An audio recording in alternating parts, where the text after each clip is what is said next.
Hello दोस्तों, novel edit channel में आपका स्वागत है। आई होप आप लोग स्टोरी एंजॉय करेंगे। अध्याय 451। साहिल, तुम बहुत विनम्र हो। हमें उम्मीद है कि तुम भविष्य में हमारी मदद कर सकते हो। हाँ मिस्टर खुराना, आपका इतना बड़ा बिजनेस है। यह मत कहना कि अगर हम भविष्य में आपसे मिले तो आप अपने गरीब क्लासमेट्स को नहीं जानते। मिस्टर खुराना, क्या आपको अभी भी अपनी कंपनी के लिए लोगों की ज़रूरत है? हम में से बहुत से लोग हाई स्कूल से ग्रेजुएट होने के बाद कॉलेज में एडमिशन नहीं ले पाए और उन्हें अभी तक उपयुक्त जॉब्स नहीं मिली हैं। चिंता मत करो दोस्तों, अगर तुम जॉब्स ढूंढना चाहते हो तो तुम कुछ दिनों में मुझसे संपर्क कर सकते हो। अगर तुम्हारे पास कोई अच्छे प्रोजेक्ट्स हैं जिनमें मेरे निवेश की ज़रूरत है तो तुम भी मुझसे संपर्क कर सकते हो। मैं साहिल खुराना तुम्हें मना नहीं करूंगा। अगर ऐसी बात है तो हम आपको धन्यवाद देना चाहेंगे मिस्टर खुराना। चलिए हम सब मिस्टर खुराना के लिए एक टोस्ट देते हैं।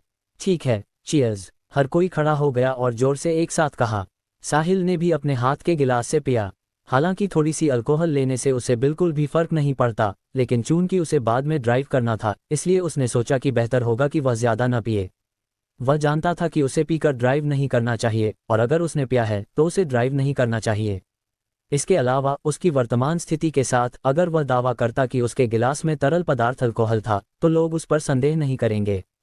किसी की हिम्मत नहीं होगी कि उससे बहस करे और किसी की हिम्मत नहीं होगी कि चेक करे। साहिल ने अपना टोस्ट खत्म किया। जब वह मुड़ने और जाने ही वाला था तभी प्राइवेट रूम का दरवाजा किसी ने खोला। केड अंदर आया। हेलो एवरीवन, मैं साहिल का दोस्त हूँ, केड नेल्सन। चूंकि मैं आसपास ही था इसलिए मैंने सोचा कि यहाँ आकर सबको एक टोस्ट दे दूँ। केड ने ये कहने के बाद अपने गिलास की सामग्री को गटक लिया। प्राइवेट रूम में किसी ने भी अपने गिलास नहीं उठाए। सब केड को उत्सुकता से देख रहे थे। उन्हें लगा कि यह व्यक्ति परिचित लग रहा है और ऐसा लग रहा था कि उन्होंने उसे पहले कहीं देखा है। हालांकि वे उस समय याद नहीं कर पा रहे थे। कर क्या आप मिस्टर नेल्सन हैं? क्ले काफी देर तक हकलाया और आखिरकार एक पूरा वाक्य बोला। मैं केड नेल्सन हूँ। हाँ, केड ने मुस्कुराते हुए उत्तर दिया। उस क्षण सबको चक्कर आने लगे। वे केड नाम के केवल एक ही व्यक्ति को जानते थे और वह व्यक्ति था जिसके पास पूरे साउथ रिवर प्रोविंस में सर्वोच्च शक्ति थी, प्रांतीय कैबिनेट मंत्री केड नेल्सन। वह कोई ऐसा व्यक्ति था जिसे वे केवल टेलीविजन पर देख सकते थे, लेकिन अब वह उनके ठीक सामने था। कोई आश्चर्य नहीं कि उन्हें लगा कि यह व्यक्ति परिचित लग रहा है। ऐसा लग रहा था कि वे हमेशा उसे टेलीविजन पर देखते थे। इसके अलावा मिस्टर नेल्सन ने साहिल को साहिल कहकर संबोधित किया। वह साहिल की खातिर उन सभी को टोस्ट देने के लिए यहाँ तक आए थे। अभिभूत महसूस करने के साथ साथ वे बेहद गर्व भी महसूस कर रहे थे। कारण चाहे जो भी हो, साउथ रिवर प्रोविंस में कितने लोगों को साउथ रिवर प्रोविंस के कैबिनेट मंत्री केड नेल्सन से टोस्ट मिल सकता था? इस समय उन सब के मन में एक सवाल था। इन 3 वर्षों के दौरान साहिल किस दौर से गुजरा? न केवल वह एक गरीब लड़के से जो खाना पहुंचाता था अरबों या यहाँ तक कि दहाई अरबों की संपत्ति वाले एक मेगा अमीर में बदल गया, बल्कि साउथ रिवर प्रोविंस के कैबिनेट मंत्री के साथ उसके करीबी संबंध भी थे। कितना अविश्वसनीय! जब सब होश में आए तो वे जल्दी से खड़े हो गए, भले ही वे साहिल को टोस्ट देने के बाद अभी बैठे ही थे। मिस्टर नेल्सन, आप बहुत विनम्र हो रहे हैं। आप हमें टोस्ट कैसे दे सकते हैं? हमें आपको टोस्ट देना चाहिए। हाँ, हमें आपको टोस्ट देना चाहिए। सब लोग अपने गिलास उठाओ और चलिए मिस्टर नेल्सन को एक टोस्ट देते हैं। अध्याय 452। भोजन में उन्हें 2 घंटे से अधिक का समय लगा।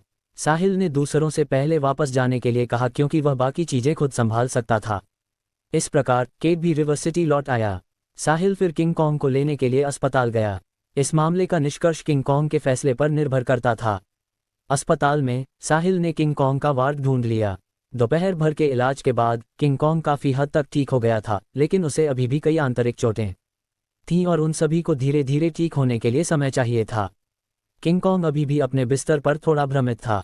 जब उसे बाहर निकाला गया था तो उसे लगा था कि उसे मार दिया जाएगा। हालांकि अंत में उसे अस्पताल ले जाया गया। उसे अभी भी समझ नहीं आ रहा था कि क्या हो रहा है। उसे केवल तब एहसास हुआ कि साहिल ने ही उसे बचाया होगा जब उसने साहिल और दूसरों को अंदर आते देखा। अन्यथा वह किसी और के बारे में नहीं सोच सकता था जो उसे बचाएगा।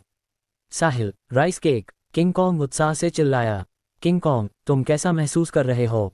साहिल ने पूछा। किंग कॉन्ग, तुम आखिरकार बाहर आ गए। हाँ, हम तीनों आखिरकार फिर से साथ आ गए, कॉल्बी भी उत्साह से चिल्लाया। फिर वह आगे बढ़ा और किंग कॉन्ग को जोर से गले लगा लिया। धन्यवाद कॉल्बी, धन्यवाद साहिल, किंग कॉन्ग ने कहा। उसकी आंखों के कोने लाल हो गए थे। अब जब वह बड़ा हो गया था वह इन 2 दोस्तों के होने से संतुष्ट था। मुझे धन्यवाद मत दो, तुम्हें साहिल को धन्यवाद देना चाहिए। साहिल ही वह था जिसने तुम्हें बचाया, कॉल्बी ने कहा। मुझे पता है, थैंक्स साहिल। हम सब दोस्त हैं, तुम्हें मेरे साथ इतना शिष्टाचार दिखाने की जरूरत नहीं है। इस समय किंग कॉन्ग ने सीलिया की ओर देखा, जो साहिल के बगल में खड़ी थी, और पूछा, कर क्या आप गॉडेस सीलिया हैं? हेलो जोना, सीलिया ने अभिवादन किया। अब तुम्हें उन्हें अपनी भाभी कहना होगा। गॉडेस सीलिया अब साहिल की गर्लफ्रेंड है, कॉल्बी ने कहा। हेलो भाभी, किंग कॉन्ग ने पुकारा, उसके चेहरे पर एक बड़ी मुस्कान थी। वह खुश था कि साहिल को सीलिया उसकी गर्लफ्रेंड के रूप में मिल सकी। साथ ही उसने ईमानदारी से साहिल और सीलिया के लिए शुभकामनाएं दी। किंग कॉन्ग, क्या तुम चल सकते हो? साहिल ने पूछा। मैं ठीक हूँ साहिल, मैं अब ठीक हो गया हूँ, किंग कॉन्ग ने उत्तर दिया। पैक करो और मेरे साथ आओ। तुम्हें ही उस मामले पर अंतिम निर्णय लेना होगा जिसमें तुम पर झूठा आरोप लगाया गया था। साहिल, जब हम वहां होंगे तब तुम फैसला कर सकते हो। तुम जो चाहो कर सकते हो। डरो मत, चाहे कुछ भी हो जाए मैं तुम्हारे साथ रहूंगा। ठीक है। साहिल ने किंग कॉन्ग को उठाया और उसी टी हाउस पर वापस गया जहां उन्होंने उस दिन दोपहर की चाय पी थी। जब वे वहां पहुंचे और कार से बाहर निकले, साहिल और सीलिया आगे चले जबकि किंग कॉन्ग उनके पीछे कॉल्बी के सहारे चल रहा था। ईडन और बाकी लोग अभी भी फर्श पर घुटनों के बल बैठे थे। भले ही उनके पैर सुन्न हो गए थे, लेकिन उन्होंने उठने की हिम्मत नहीं की। जिस व्यक्ति ने इस बार उनके खिलाफ कार्रवाई की थी वह बहुत शक्तिशाली था और उन्होंने सारी उम्मीदें छोड़ दी थीं। मिस्टर नेल्सन ने कहा था कि अगर वे दूसरे पक्ष की माफ़ी नहीं पा सके तो सोमोलैंड में उनके लिए कोई जगह नहीं होगी। इस समय साहिल और उसका गिरोह ईडन और उसके गिरोह के सामने आए। जब किंग कॉन्ग ने गिरोह में 3 युवाओं को देखा तो वह थोड़ा भावुक लग रहा था। वे 3 लोग वही थे जिन्होंने उसे आधे साल तक उस बुरे सपने में जीने पर मजबूर किया था। उसने अनगिनत बार अपने सपनों में इन लोगों के टुकड़े टुकड़े करना चाहा था। अपने सिर उठाओ, क्या तुम इस व्यक्ति को जानते हो? साहिल ने ठंडे स्वर में पूछा। अध्याय 453। ईडन के 6 लोगों के समूह ने अपने सिर उठाए और साहिल और दूसरों की ओर देखा। 6 लोगों ने सिर हिलाया, ये संकेत देते हुए कि वे साहिल को नहीं जानते। सर, ऐसा नहीं लगता कि हम एक दूसरे को जानते हैं और मुझे नहीं पता कि हमने आपको कैसे ठेस पहुंचाई है, लेकिन मैं आपसे माफ़ी मांगने के लिए यहाँ हूँ, ईडन ने कहा। वाकई, अपने बेटों से पूछो, उन्होंने इतने बुरे काम किए हैं कि शायद उन्हें कुछ समय तक याद न रहे, लेकिन उन्हें सोचने के लिए थोड़ा समय दो, साहिल ने कहा। तुम बदमाश, तुमने आखिर किया क्या? जल्दी करो और उनसे माफ़ी मांगो। ईडन ने गिलबर्ट के सिर पर थप्पड़ मारा और जोर से कहा। मुझे खेद है सर, मैं अब आपसे किसी भी तरह से ठेस पहुंचाने के लिए माफ़ी मांग रहा हूं। कृपया बड़े दिल वाले बने और हमें छोड़ दें, गिलबर्ट ने सिर झुकाकर माफ़ी मांगते हुए कहा। वे और जेड ने भी जल्दी से माफ़ी मांगने के लिए सिर झुकाया। मुझसे माफ़ी मांगने का कोई फ़ायदा नहीं है किंग कॉन्ग, मैं ये तुम पर छोड़ता हूँ। तुम उनके साथ जो चाहो कर सकते हो और मैं तुम्हारा साथ दूंगा। यहाँ तक कि अगर तुम उन्हें अभी मार भी देते हो तो मैं ये सुनिश्चित करूंगा कि तुम ठीक रहोगे। किंग कॉन्ग कॉल्बी की मदद से आगे बढ़ा। क्या तुम लोग अभी भी मुझे याद करते हो? किंग कॉन्ग ने एक दुष्ट मुस्कान के साथ सवाल किया। गिलबर्ट और अन्य 2 युवाओं ने किंग कॉन्ग की ओर देखा, लेकिन उन्हें वास्तव में कोई अंदाजा नहीं था कि वे उस आदमी से कब मिले थे। सबसे पहले, किंग कॉन्ग 6 महीने पहले से बहुत बदल गया था। यहाँ तक कि उसके माता पिता भी उसे अभी नहीं पहचान पाएंगे। दूसरा, किंग कॉन्ग के साथ जो हुआ वह उनके द्वारा किए गए कई अपराधों में से एक था, और उनके लिए यह कोई बड़ी बात नहीं थी, तो वे अभी भी कैसे याद रख सकते थे? ठीक है, फिर मैं तुम्हारी यादें ताज़ा कर देता हूँ। आधा साल पहले वेस्टब्रिज रोड पर तुम तीनों ने एक लड़की को परेशान किया था और उसे बचाने के लिए मैंने तुम सबको पीटा था। हालांकि तुम स्थिति को पलटने में कामयाब रहे और मुझ पर बलात्कार और गंभीर शारीरिक चोट का आरोप लगाया। अंततः मुझे 15 साल जेल की सजा सुनाई गई और तुम्हें नायकों के रूप में सराहा गया। ये कितना विडंबनापूर्ण है, तथा तुम वही आदमी हो जो कंस्ट्रक्शन साइट की रखवाली कर रहा था। गिलबर्ट ने किंग कॉन्ग की ओर इशारा करते हुए पूछा। जब किंग कॉन्ग ने यह कहा तो तीनों को तुरंत याद आ गया। आखिरकार वे केवल अपने परिवारों की मदद के कारण ही उस स्थिति से बाहर निकल पाए थे। सही है, मैं वही था जो कंस्ट्रक्शन साइट की रखवाली कर रहा था। हालांकि अब हमारी भूमिकाएं उलट गई हैं। बताओ, मुझे तुम्हारी दयालुता का बदला कैसे चुकाना चाहिए? किंग कॉन्ग ने एक ठंडी मुस्कान के साथ पूछा। थप्पड़ थप्पड़ थप्पड़, लगातार 3 थप्पड़ सुनाई दिए। हालांकि वे किंग कॉन्ग की ओर से नहीं थे, इसके बजाय वे ईडन, वेयर और मिल्टन की ओर से थे। उन सभी ने अपने बेटों को थप्पड़ मारा। उसी समय उन्होंने डांटा, तुम बदमाश, ये सब तुम्हारी गलती है। जल्दी करो और माफ़ी मांगने के लिए सिर झुकाओ। तुम बेकार कचरे के टुकड़े। यही उस मामले का अंत था। उन 6 को वही अनुभव करने के लिए भेज दिया गया जो किंग कॉन्ग ने अनुभव किया था। इस बीच किंग कॉन्ग ने फैसला किया कि ठीक होने के बाद वह जब मन करेगा उन्हें पीटने के लिए अंदर जाएगा। वह तभी रुकेगा जब वह अंततः बेहतर महसूस करेगा। उसके बाद अधिकारी आरोप लगाने से पहले उन 6 के अपराधों की जांच करेंगे। साहिल को लगा कि उन्हें कम से कम उम्र कैद मिलेगी। उन्हें हमेशा के लिए सलाखों के पीछे रहना चाहिए ताकि वे दूसरों को नुकसान पहुंचाना जारी रखने के लिए बाहर न आएं। बेशक सबसे अच्छा होता अगर उन्हें मौत की सजा मिलती। कॉल्बी किंग कॉन्ग के ठीक होने तक उसके साथ रहने के लिए शू सिटी में रुक गया। जब किंग कॉन्ग ठीक हो जाएगा तो वे साहिल को ढूंढने जाएंगे। जब साहिल रिवर सिटी वापस जाने वाला था तो उसे एक फ़ोन आया। ये सोमरलैंड के chief of staff old master Stephanie का था। उन्होंने साहिल को बताया कि डार्क केप आखिरकार चुंबकीय क्षेत्रों मैग्नेटिक फील्ड्स का उपयोग कर सकता है और उन्हें अब फॉल्कनिया से डरने की ज़रूरत नहीं है। इसलिए साहिल को अब और छिपने की ज़रूरत नहीं है। उन्होंने साहिल को 3 दिनों में कैपिटल सिटी पहुंचने के लिए कहा क्योंकि उन्हें कुछ घोषणा करनी थी। इसलिए साहिल को सीलिया के साथ तुरंत कैपिटल सिटी के लिए निकलना पड़ा। वह महसूस कर सकता था कि ओल्ड मास्टर स्टेफानी उसे कुछ महत्वपूर्ण बताने वाले थे। अध्याय 454। साहिल और सीलिया के रिवर सिटी लौटने के बाद वे सीधे कैपिटल सिटी के लिए उड़े। चूंकि ओल्ड मास्टर स्टेफानी ने उन्हें 3 दिनों के भीतर कैपिटल सिटी पहुंचने के लिए कहा था, इसलिए कुछ बहुत महत्वपूर्ण चल रहा होगा। कैपिटल सिटी पहुंचने और सीलिया को घर भेजने के बाद साहिल ने मेसन को वापस फ़ोन किया और उन्हें बताया कि वह कैपिटल सिटी पहुंच गया है। उसके साथ ही मेसन ने साहिल को लेने के लिए किसी को भेजा। वे पिछली बार की तरह उसी बड़े आंगन में मिले। साहिल ने दरवाज़ा धक्का देकर खोला और मेसन को आंगन में कुर्सी पर आंखें बंद करके इंतजार करते हुए पाया। अंतर यह था कि इस बार मेसन की परपोती जूलिया वहां नहीं थी और केवल मेसन मौजूद था। ओल्ड मास्टर स्टेफानी, साहिल ने सम्मानपूर्वक पुकारा। साहिल इस महान बूढ़े आदमी की शक्ति और सोमरलैंड के प्रति उनके योगदान की बहुत प्रशंसा करता था। तुम यहाँ हो? मेसन ने आंखें बंद किए हुए उत्तर दिया। हाँ, जाओ और घर से एक स्टूल ले आओ ताकि तुम यहाँ बाहर बैठ सको। ठीक है, साहिल ने बोलना खत्म करने के बाद वह घर के अंदर गया, एक स्टूल बाहर लाया और मेसन के बगल में बैठ गया। साहिल, अब जब तुम इस स्तर पर पहुंच गए हो तो कुछ चीजें हैं जो तुम्हें जाननी चाहिए। कृपया मुझे बताएं, ओल्ड मास्टर स्टेफानी, तुम आज सोमरलैंड की स्थिति के बारे में क्या सोचते हो?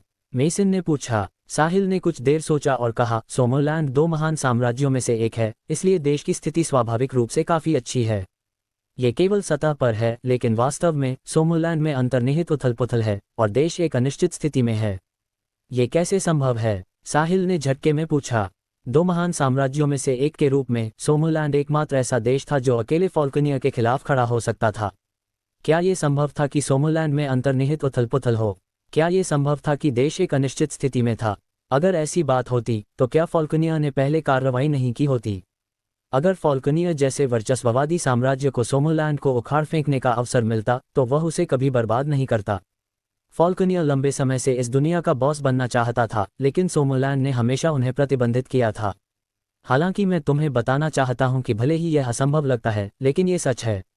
यह अभी भी शांतिपूर्ण है क्योंकि मैं अभी मरा नहीं हूं। एक बार जब मैं मर जाऊंगा तो फॉल्कनिया सोमरलैंड के केक का सबसे बड़ा हिस्सा हड़पने की कोशिश करेगा। साथ ही अन्य देश और ताकतें भी एक टुकड़ा लेना चाहेंगी, मेसन ने धीमी आवाज में कहा। ओल्ड मास्टर स्टेफानी, क्या आप? साहिल कांप गया जब उसने मेसन की ओर देखा।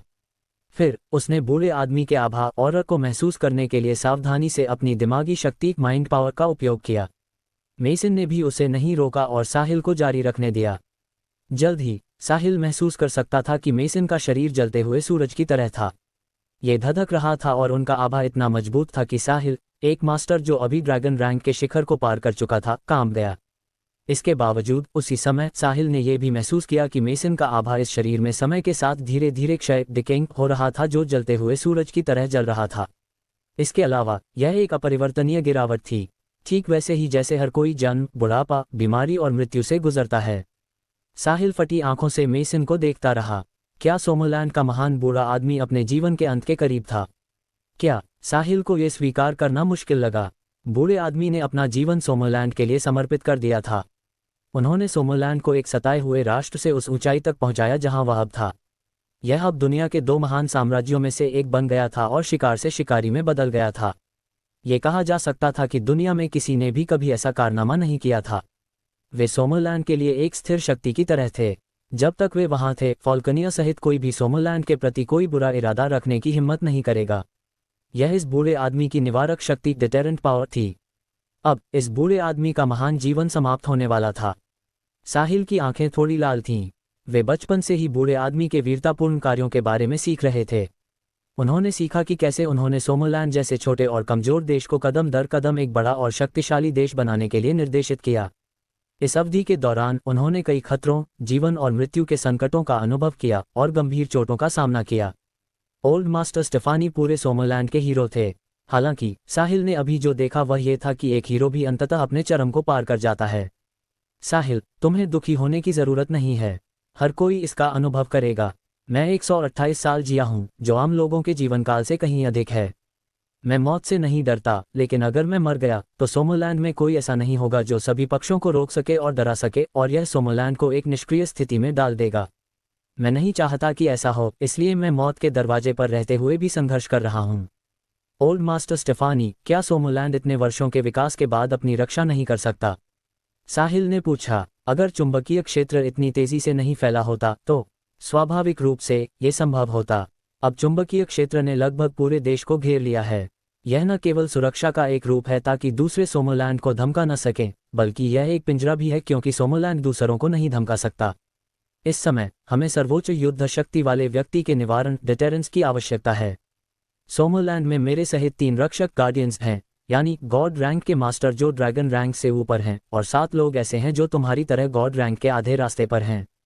हम सभी मिलकर सोमोलैंड का सर्वोच्च संगठन सोमोलैंड पार्लियामेंट बनाते हैं। इसके अलावा सोमोलैंड के पास शिखर ड्रैगन रैंक से बना एक गुप्त संगठन है जो टीम ड्रैगन है। ये लोग सोमोलैंड की उच्च स्तरीय युद्ध शक्ति का प्रतिनिधित्व करते हैं। इस बीच फॉल्कनियर के पास सतह पर 4 रक्षक हैं, लेकिन वास्तव में अंधेरे में एक और है, इसलिए कुल 5 रक्षक हैं। उनके पास जो लोग गॉड रैंक के आधे रास्ते पर हैं, उनकी संख्या सोमोलैंड से 2 गुनी से भी अधिक है। यह इतिहास और पृष्ठभूमि की बात है क्योंकि दिन के अंत में सोमोलैंड पिछले हाल के दशकों में ही उदय पर रहा है। वे अभी केवल इसलिए कार्रवाई करने से डरते हैं क्योंकि मैं जीवित हूं। एक बार जब मैं चला जाऊंगा तो फॉल्कनियर कदम उठाएगा और अन्य ताकतें भी खून की गंध आने पर एक टुकड़ा लेना चाहेंगी। तब तक सोमोलैंड अत्यधिक खतरे में होगा। तो हम क्या करें? साहिल ने पूछा। उसके पास बोलने के लिए शब्द नहीं थे। यह विशाल साम्राज्य वास्तव में एक बूढ़े आदमी द्वारा समर्थित था जो 100 साल से अधिक उम्र का था। एक बार बूढ़े आदमी की मृत्यु हो जाने के बाद नींव ढह सकती थी। जब समय आता तो फॉल्कनियर के नेतृत्व में कई ताकतों द्वारा पूरे सोमोलैंड को छिन्न भिन्न कर दिया जाता। ये संभव हो सकता था कि सोमोलैंड अगला केओस लैंड बन जाए। ऐसा इसलिए था क्योंकि केओस लैंड पहले ईस्ट रिवर एम्पायर नामक एक साम्राज्य हुआ करता था। फॉल्कनियर के कारण ये बिखर गया और नष्ट हो गया, जो अब केओस लैंड के रूप में जाना जाता है। इस बीच ईस्ट रिवर एम्पायर से बचा हुआ शाही परिवार दुनिया का वर्तमान सबसे बड़ा भाड़े का समूह mercenary group black dragon mercenaries बन गया। भले ही उनके रक्त संबंध को बचाया जा सका, लेकिन अपने देश पर आक्रमण होते देखना और अपने देश के लोगों को प्रताड़ित और मारते हुए देखना उनके लिए बहुत कष्टदायक था। नहीं, ऐसा नहीं हो सकता। साहिल का परिवार, प्रेमिका और दोस्त सब यहाँ थे। वह ऐसा नहीं होने देगा। मेरे मरने से पहले मुझे सोमोलैंड में अपनी जगह लेने के लिए किसी की जरूरत है जो सोमोलैंड को छूने वाली सभी ताकतों को रोकने के लिए एक स्थिर शक्ति बन सके। तुम वह हो जिससे मुझे सबसे ज्यादा उम्मीदें हैं, साहिल। अध्याय 455। साहिल कांप गया। उसे उम्मीद नहीं थी कि ओल्ड मास्टर स्टेफानी उसे लेकर इतने आशान्वित होंगे। वास्तव में उसके पास ऐसा करने का आत्मविश्वास था, लेकिन वह इसलिए था क्योंकि वह जानता था कि उसके पास सिस्टम का बैकअप है। जब तक उसके पास सिस्टम है, उसे बस पैसा खर्च करने की जरूरत होगी, जबकि दूसरों को अपनी प्रतिभा और कड़ी मेहनत पर निर्भर रहना होगा। उसे उस पठार तक पहुंचने के लिए केवल पर्याप्त लैविश पॉइंट्स की जरूरत थी, जिसे दूसरों को पार करने के लिए सालों या यहां तक कि 10 साल की जरूरत होती थी। अगला, ईस्ट लीग कैपिटल्स पूरी दुनिया में फैल जाएगा। जब ऐसा होगा तो वह और भी तेजी से पैसा खर्च कर पाएगा, इसलिए उसके लैविश पॉइंट्स बेतहाशा बढ़ते रहेंगे। उसे अपनी काया, फिजिक और दिमागी शक्ति को गॉड लेवल तक सुधारने में देर नहीं लगेगी। उसके बाद भी वह सुधार करना जारी रख सकता था। वह अंततः मेसन से भी आगे निकल जाएगा। बात बस इतनी थी कि उसे समझ नहीं आ रहा था कि मेसन को कैसे यकीन था कि वह ये कर सकता है। किसी भी तरह से अभी उसकी बारी नहीं होनी चाहिए थी। ओल्ड मास्टर स्टेफानी, आप मजाक कर रहे होंगे, है ना? मैंने इसके लायक क्या किया है? अभी मैं केवल गॉड रैंक के आधे रास्ते पर हूं और मुझे नहीं पता कि मैं उस स्तर तक कब पहुंच सकता हूं। साथ ही, क्या सोमोलैंड में 2 और गॉड रैंक रक्षक नहीं हैं? चाहे मैं इसे कैसे भी देखूं, मेरी बारी नहीं होनी चाहिए, साहिल ने गंभीरता से कहा। साहिल, तुम्हें खुद को छोटा समझने की जरूरत नहीं है। मैं तुम्हारी उपलब्धियों के बारे में जानता हूं और तुम वाकई सबसे प्रतिभाशाली व्यक्ति हो जिसे मैंने कभी देखा है। तुम्हारी उम्र में ऐसी शक्ति होना बिल्कुल एक चमत्कार है। हो सकता है कि तुम्हारा जन्म इसी युग के लिए हुआ हो, लेकिन मुझे आशा है कि तुम ढिलाई नहीं बरतोगे और चमत्कार करना जारी रखोगे। अब्राहम शिखर पर पहुंच गए हैं, इसलिए उनकी प्रतिभा केवल उसी स्तर पर उनका समर्थन कर सकती है। इस बीच अगर डर्क को और 10 साल दिए जाएं, तो उन्हें मेरे चरण तक बढ़ने का अवसर मिल सकता है, लेकिन मैं इतने लंबे समय तक नहीं टिक सकता। मैं तुम्हारे लिए 1 साल और रुक सकता हूँ, लेकिन 1 साल में मेरा जीवन अपने अंत तक पहुँच जाएगा। तब तक सोमोलैंड को तुम पर निर्भर रहना होगा। मेसन ने अपनी आंखें खोली और साहिल की ओर देखा। साहिल मेसन की आंखों में आशा और उम्मीद महसूस कर सकता था। वह उस बूढ़े आदमी को निराश नहीं करना चाहता था जिसने अपना जीवन सोमोलैंड के लिए समर्पित कर दिया था और उसे पछतावे के साथ इस दुनिया से जाने नहीं देना चाहता था। ओल्ड मास्टर स्टेफानी, चिंता मत करो।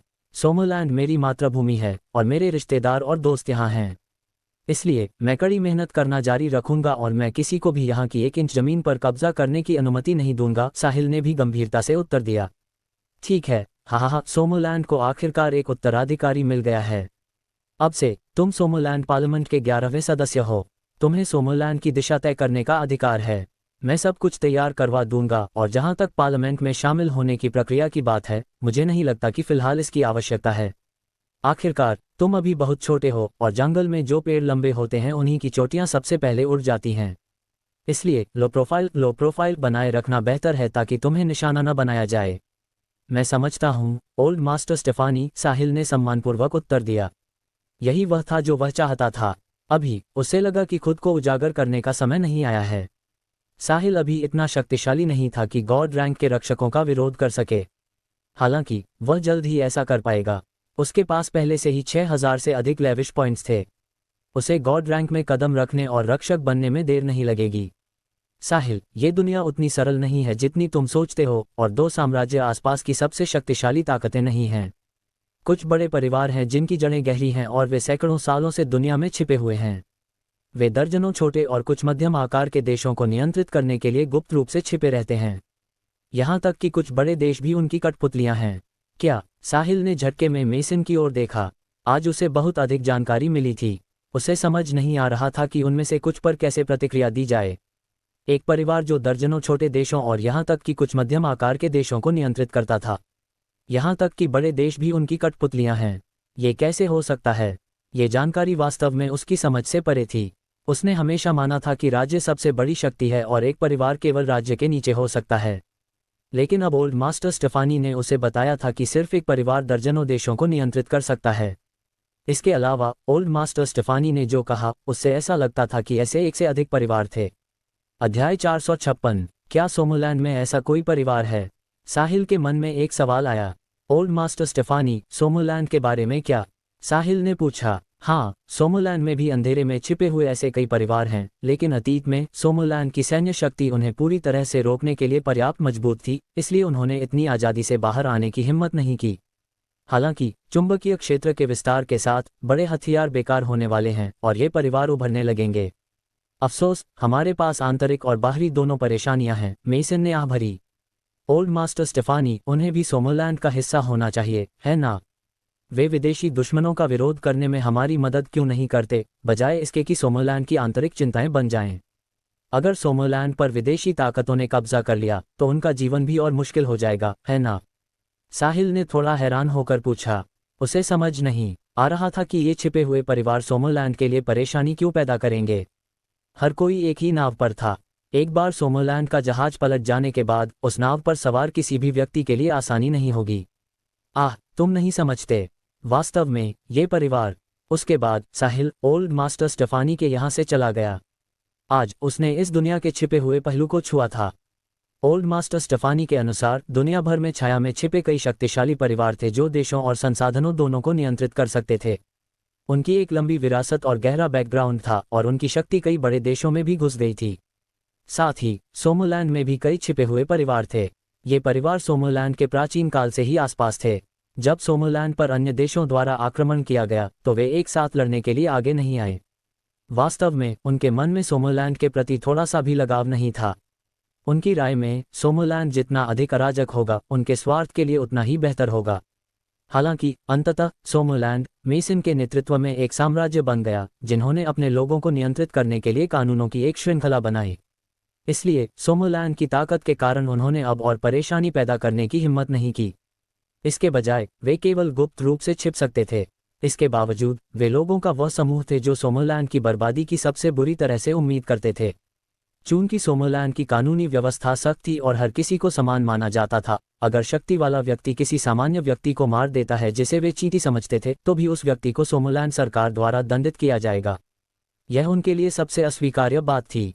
इन छिपे हुए परिवारों में उन्हें पदानुक्रम हायरार्की के नियमों का पालन करना पड़ता था और परिवार के प्रत्यक्ष वंश के पास अपने अधीनस्थों को मारने की शक्ति थी। दूसरे शब्दों में, वे अभी भी प्राचीन व्यवस्था का पालन करते थे। रईसों को आम लोगों के खिलाफ कार्रवाई करने का अधिकार था। ये पूरी तरह से सोमरलैंड के शासन दर्शन स्टेटक्राफ्ट फिलॉसफी के विपरीत था। वर्तमान सोमरलैंड में श्रेष्ठ जैसी कोई चीज नहीं थी। जिसने भी कानून तोड़ा उसे दंडित किया जाना था और इससे कोई फर्क नहीं पड़ता था कि वह कौन था। हालांकि चुंबकीय क्षेत्र के विस्तार के कारण सोमरलैंड के बड़े आग्नेयास्त्रों फायरआर्म्स का खतरा कम हो गया था और ये छिपे हुए परिवार अशांत होने लगे थे और छिपने से बाहर आने की उम्मीद कर रहे थे। साहिल इसकी कल्पना नहीं कर सकता था। एक बार जब ये लोग सोमरलैंड को नियंत्रित कर लेंगे तो सोमरलैंड कैसा दिखेगा।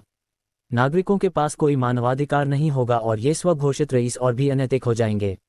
इस समय सोमरलैंड के अलावा फॉल्कनिया सहित दुनिया के अन्य स्थान वास्तव में कमोबेश इस अवधारणा को लागू कर रहे थे। हालांकि वे अभी भी ऐसा सूक्ष्म रूप से कर रहे थे। नहीं, उसे जल्द से जल्द उस बिंदु तक पहुंचना होगा जहां वह इन सभी ताकतों को रोक सके। उसे सोमरलैंड की वर्तमान पवित्र भूमि की रक्षा करनी होगी। अध्याय 457। साहिल के मेसन के आंगन से जाने के बाद मेसन ने अपने सेक्रेटरी को बुलाया। उसके बाद उन्होंने सोमरलैंड पार्लियामेंट के सभी सदस्यों को सूचित किया कि कल सुबह एक बैठक होगी जिसमें उन्हें महत्वपूर्ण घोषणाएं करनी हैं। साथ ही उन्होंने सोमरलैंड के सभी प्रांतीय कैबिनेट मंत्रियों को उस समय लाइव कॉन्फ्रेंस देखने के लिए सूचित किया। सोमरलैंड में पार्लियामेंट के एक नए सदस्य का जुड़ना सर्वोच्च प्राथमिकता थी। भले ही साहिल को अपनी सुरक्षा के लिए उपस्थित होने की आवश्यकता न हो, फिर भी उन्हें अन्य प्रक्रियाओं को जारी रखने की आवश्यकता होगी।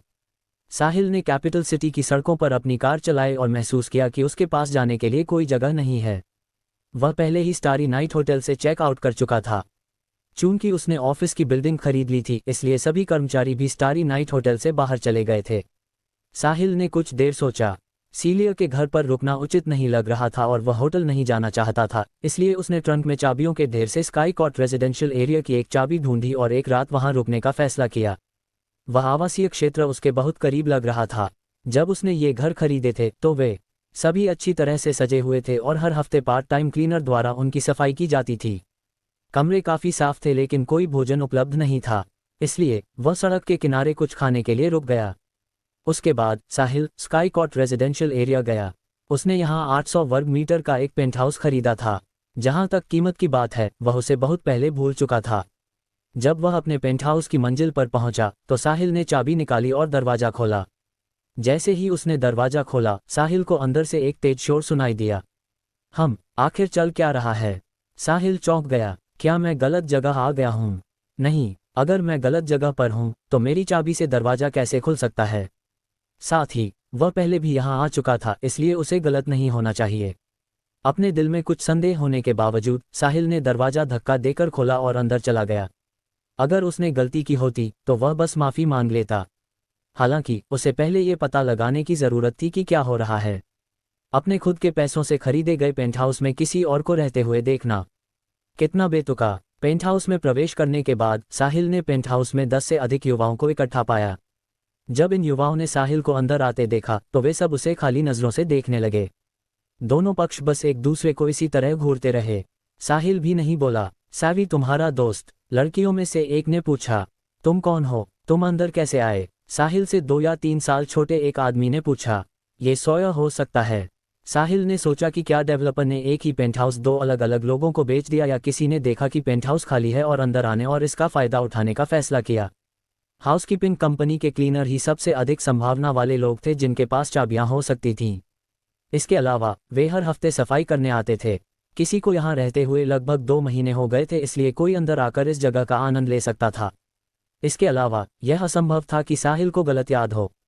उसने घर खरीदते समय एक बार यहाँ का दौरा किया था और उसकी वर्तमान दिमागी शक्ति की ताकत के साथ उसके गलती करने की संभावना बहुत कम थी। साथ ही डेवलपर द्वारा एक ही घर दो लोगों को बेचने की संभावना नगण्य थी। इस प्रकार केवल दूसरी संभावना बची थी।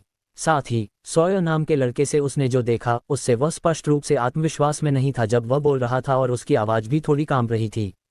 हो सकता है कि उसने हाउसकीपिंग कंपनी से चाबियां ले ली हों और फिर यहाँ रहने का फैसला किया हो। लानत है, यहाँ रहना ही काफ़ी नहीं था, उसने लोगों को भी आमंत्रित किया। ये थोड़ा हद से बाहर था। वह साहिल के पेंटहाउस में किसी के साथ संबंध भी बना रहा होगा। धत, जब साहिल ने इसके बारे में सोचा तो उसे घृणा महसूस हुई। उसने खुद अपने पेंटहाउस में कभी संबंध नहीं बनाए थे इससे पहले कि कोई और उसे मात दे दे। साहिल ने जवाब नहीं दिया। अध्याय 458। वह सीधे सोफे पर गया और बैठ गया। फिर उसने अपने हाथ की चाबियां कॉफ़ी टेबल पर फेंक दी जिस पर एक केक भी रखा था। मुझे बताओ, क्या चल रहा है? साहिल ने पूछा। एक दर्जन से अधिक युवाओं ने सॉयर नाम के उस लड़के की ओर देखा जिसने अभी साहिल से सवाल किया था। सॉयर का चेहरा लाल था लेकिन वह बोला नहीं। अगर तुम मुझे नहीं बताओगे तो मैं पुलिस को बुला लूंगा। हालांकि मैं इस घर में रहने के लिए कम ही आता हूं, लेकिन बिना अनुमति के प्रवेश ट्रेस्पसिंग का अपराध तुम्हें कुछ दिनों के लिए सलाखों के पीछे डालने के लिए काफ़ी है, और मैं मान लेता हूं कि तुम सब छात्र हो, है ना?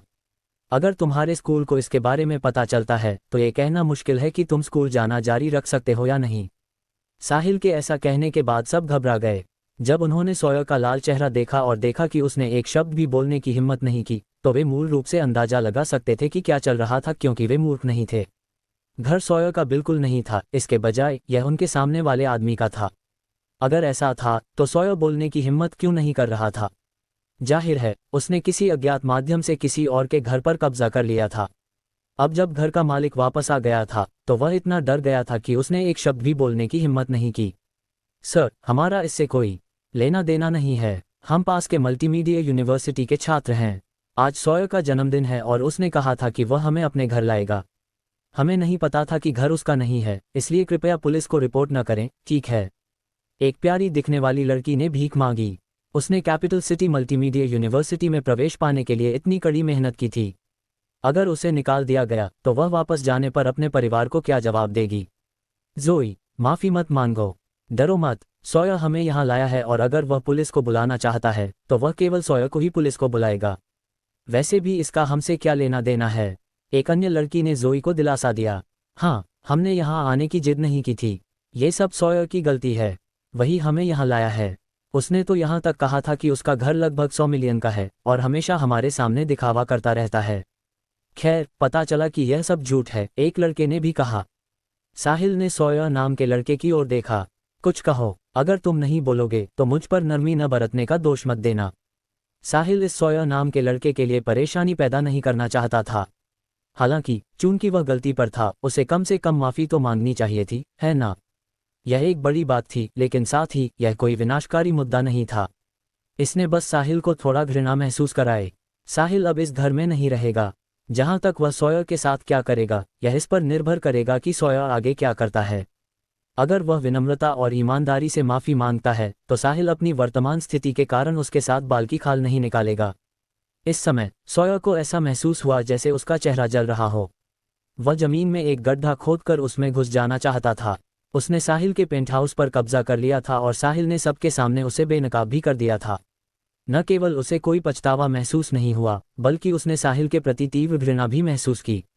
उसकी खून जैसी लाल आंखें साहिल को ऐसे घूर रही थीं जैसे वह उसे पूरा निगल जाने वाला हो। सॉयर का परिवार इतना संपन्न नहीं था।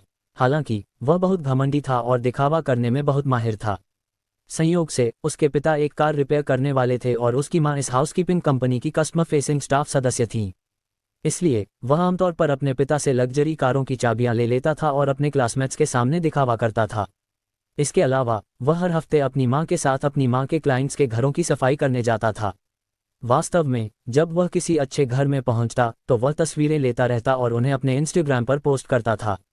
साथ ही उसने अपने रिश्तेदारों और अपने माता पिता के दोस्तों को ब्लॉक कर दिया था ताकि उसकी पृष्ठभूमि जानने वाले लोगों को कभी पता न चले कि उसने क्या पोस्ट किया है। उसने ऐसा इसलिए किया ताकि यूनिवर्सिटी के लोग उसे ईर्ष्या भरी नज़रों से देखें। वह हर हफ्ते अपनी मां के साथ इस पेंटहाउस की सफाई करने आता था। जब भी वह बाहर जाता तो वह इसे नोट कर लेता था और उसने देखा कि यह घर लगभग 2 महीने से खाली था। इसलिए अंततः उसने अपनी मां से चुपके से चाबी ले ली और एक कॉपी बनवा ली। पिछले 1 हफ्ते से वह यहाँ रह रहा था। संयोग से आज उसका जन्मदिन था। वह चाहता था कि उसके कुछ क्लासमेट्स उसके घर देखने आएं और उससे ईर्ष्या करें। जब वह इसमें लगा ही था तो उसने उस लड़की को भी आमंत्रित करने का फैसला किया जिसका वह हाल ही में पीछा कर रहा था। उसने आज रात उसे बिस्तर पर ले जाने का फैसला भी किया था। हालांकि उसे उम्मीद नहीं थी कि घर का मालिक वापस आ जाएगा। अब वह कैंपस में अपना चेहरा कैसे दिखाएगा? अभी उसका मन साहिल को जान से मारने का भी कर रहा था। अध्याय 459। सॉयर ने क्रोध से खून जैसी लाल आंखों से साहिल को घूरा। साहिल सॉयर की भावनाओं में भारी उतार चढ़ाव महसूस कर सकता था, साथ ही उसका सीना गुस्से से भरा हुआ था। उसी समय वहां हत्या के इरादे का एक निशान भी था। ये बच्चा थोड़ा अतिवादी एक्सट्रीम था। जब उसने कुछ गलत किया तो आत्मचिंतन करने के बजाय उसने पीड़ित को ही दोष दिया। शुक्र है कि सॉयर साहिल से टकरा गया। अगर यह कोई सामान्य व्यक्ति होता तो वह अतिवादी रास्ता अपना सकता था और दूसरों से बदला ले सकता था। ये व्यवहार अस्वीकार्य था, खासकर तब जब सॉयर नाम का ये बच्चा अभी भी एक छात्र था। जब साहिल ने अभी इन लोगों की बातें सुनी तो वह कमोबेश समझ गया कि क्या हो रहा है। सॉयर को कहीं से पता चला होगा कि यह घर खाली था, इसलिए उसने हाउसकीपिंग स्टाफ से चाबियां लीं और अपने क्लासमेट्स को आमंत्रित किया ताकि वह दिखावा कर सके। आज के समाज में वास्तव में ऐसे बहुत से लोग थे। सीधे शब्दों में कहें तो उनके पास दिखावा करने की ताकत और क्षमता नहीं थी, लेकिन वे फिर भी बहुत घमंडी थे। हालांकि ऐसे बहुत से लोग थे, लेकिन पकड़े जाने पर वे आमतौर पर सक्रिय रूप से अपनी गलतियां स्वीकार करते थे और दूसरों से माफी मांगते थे। हालांकि सॉयर जैसे लोग जो पछतावा नहीं कर रहे थे, बल्कि उनके दिल में ऐसी हत्यारी आभा थी और वे पीड़ित से बदला लेना चाहते थे, वे क्षमा योग्य नहीं थे। उनका दिमाग थोड़ा विकृत ट्विस्टेड भी हो सकता था। वे सही और गलत में अंतर भी नहीं कर पा रहे थे। साहिल को लगा कि इस बच्चे को सबक सिखाना जरूरी है, अन्यथा अगर वह इसी तरह विकसित होता रहा तो वह भविष्य में एक और असामाजिक व्यक्ति बन सकता है। वह अपनी सांस बर्बाद नहीं करना चाहता था, इसलिए साहिल ने अपना फ़ोन निकाला और आवासीय क्षेत्र के सुरक्षा विभाग सिक्योरिटी डिपार्टमेंट को फ़ोन किया। जब उसने ये पेंट हाउस खरीदा था तब उसने इसे नोट कर लिया था। इस हाई एंड आवासीय क्षेत्र की सुरक्षा बहुत अच्छी थी और वे बहुत जिम्मेदार भी थे। आखिरकार जो लोग ऐसी जगह रहने का खर्च उठा सकते थे वे साधारण लोग नहीं थे और गार्डों ने उन्हें नाराज करने की हिम्मत नहीं की। जब सॉयर ने देखा कि साहिल वास्तव में किसी को फ़ोन कर रहा है तो वह घबरा गया और तुरंत घटनास्थल से भागने के लिए मुड़ा। वह पकड़ा नहीं जा सकता था क्योंकि एक बार पकड़े जाने पर उसके सारे झूठ खुल जाते और बेनकाब हो जाते।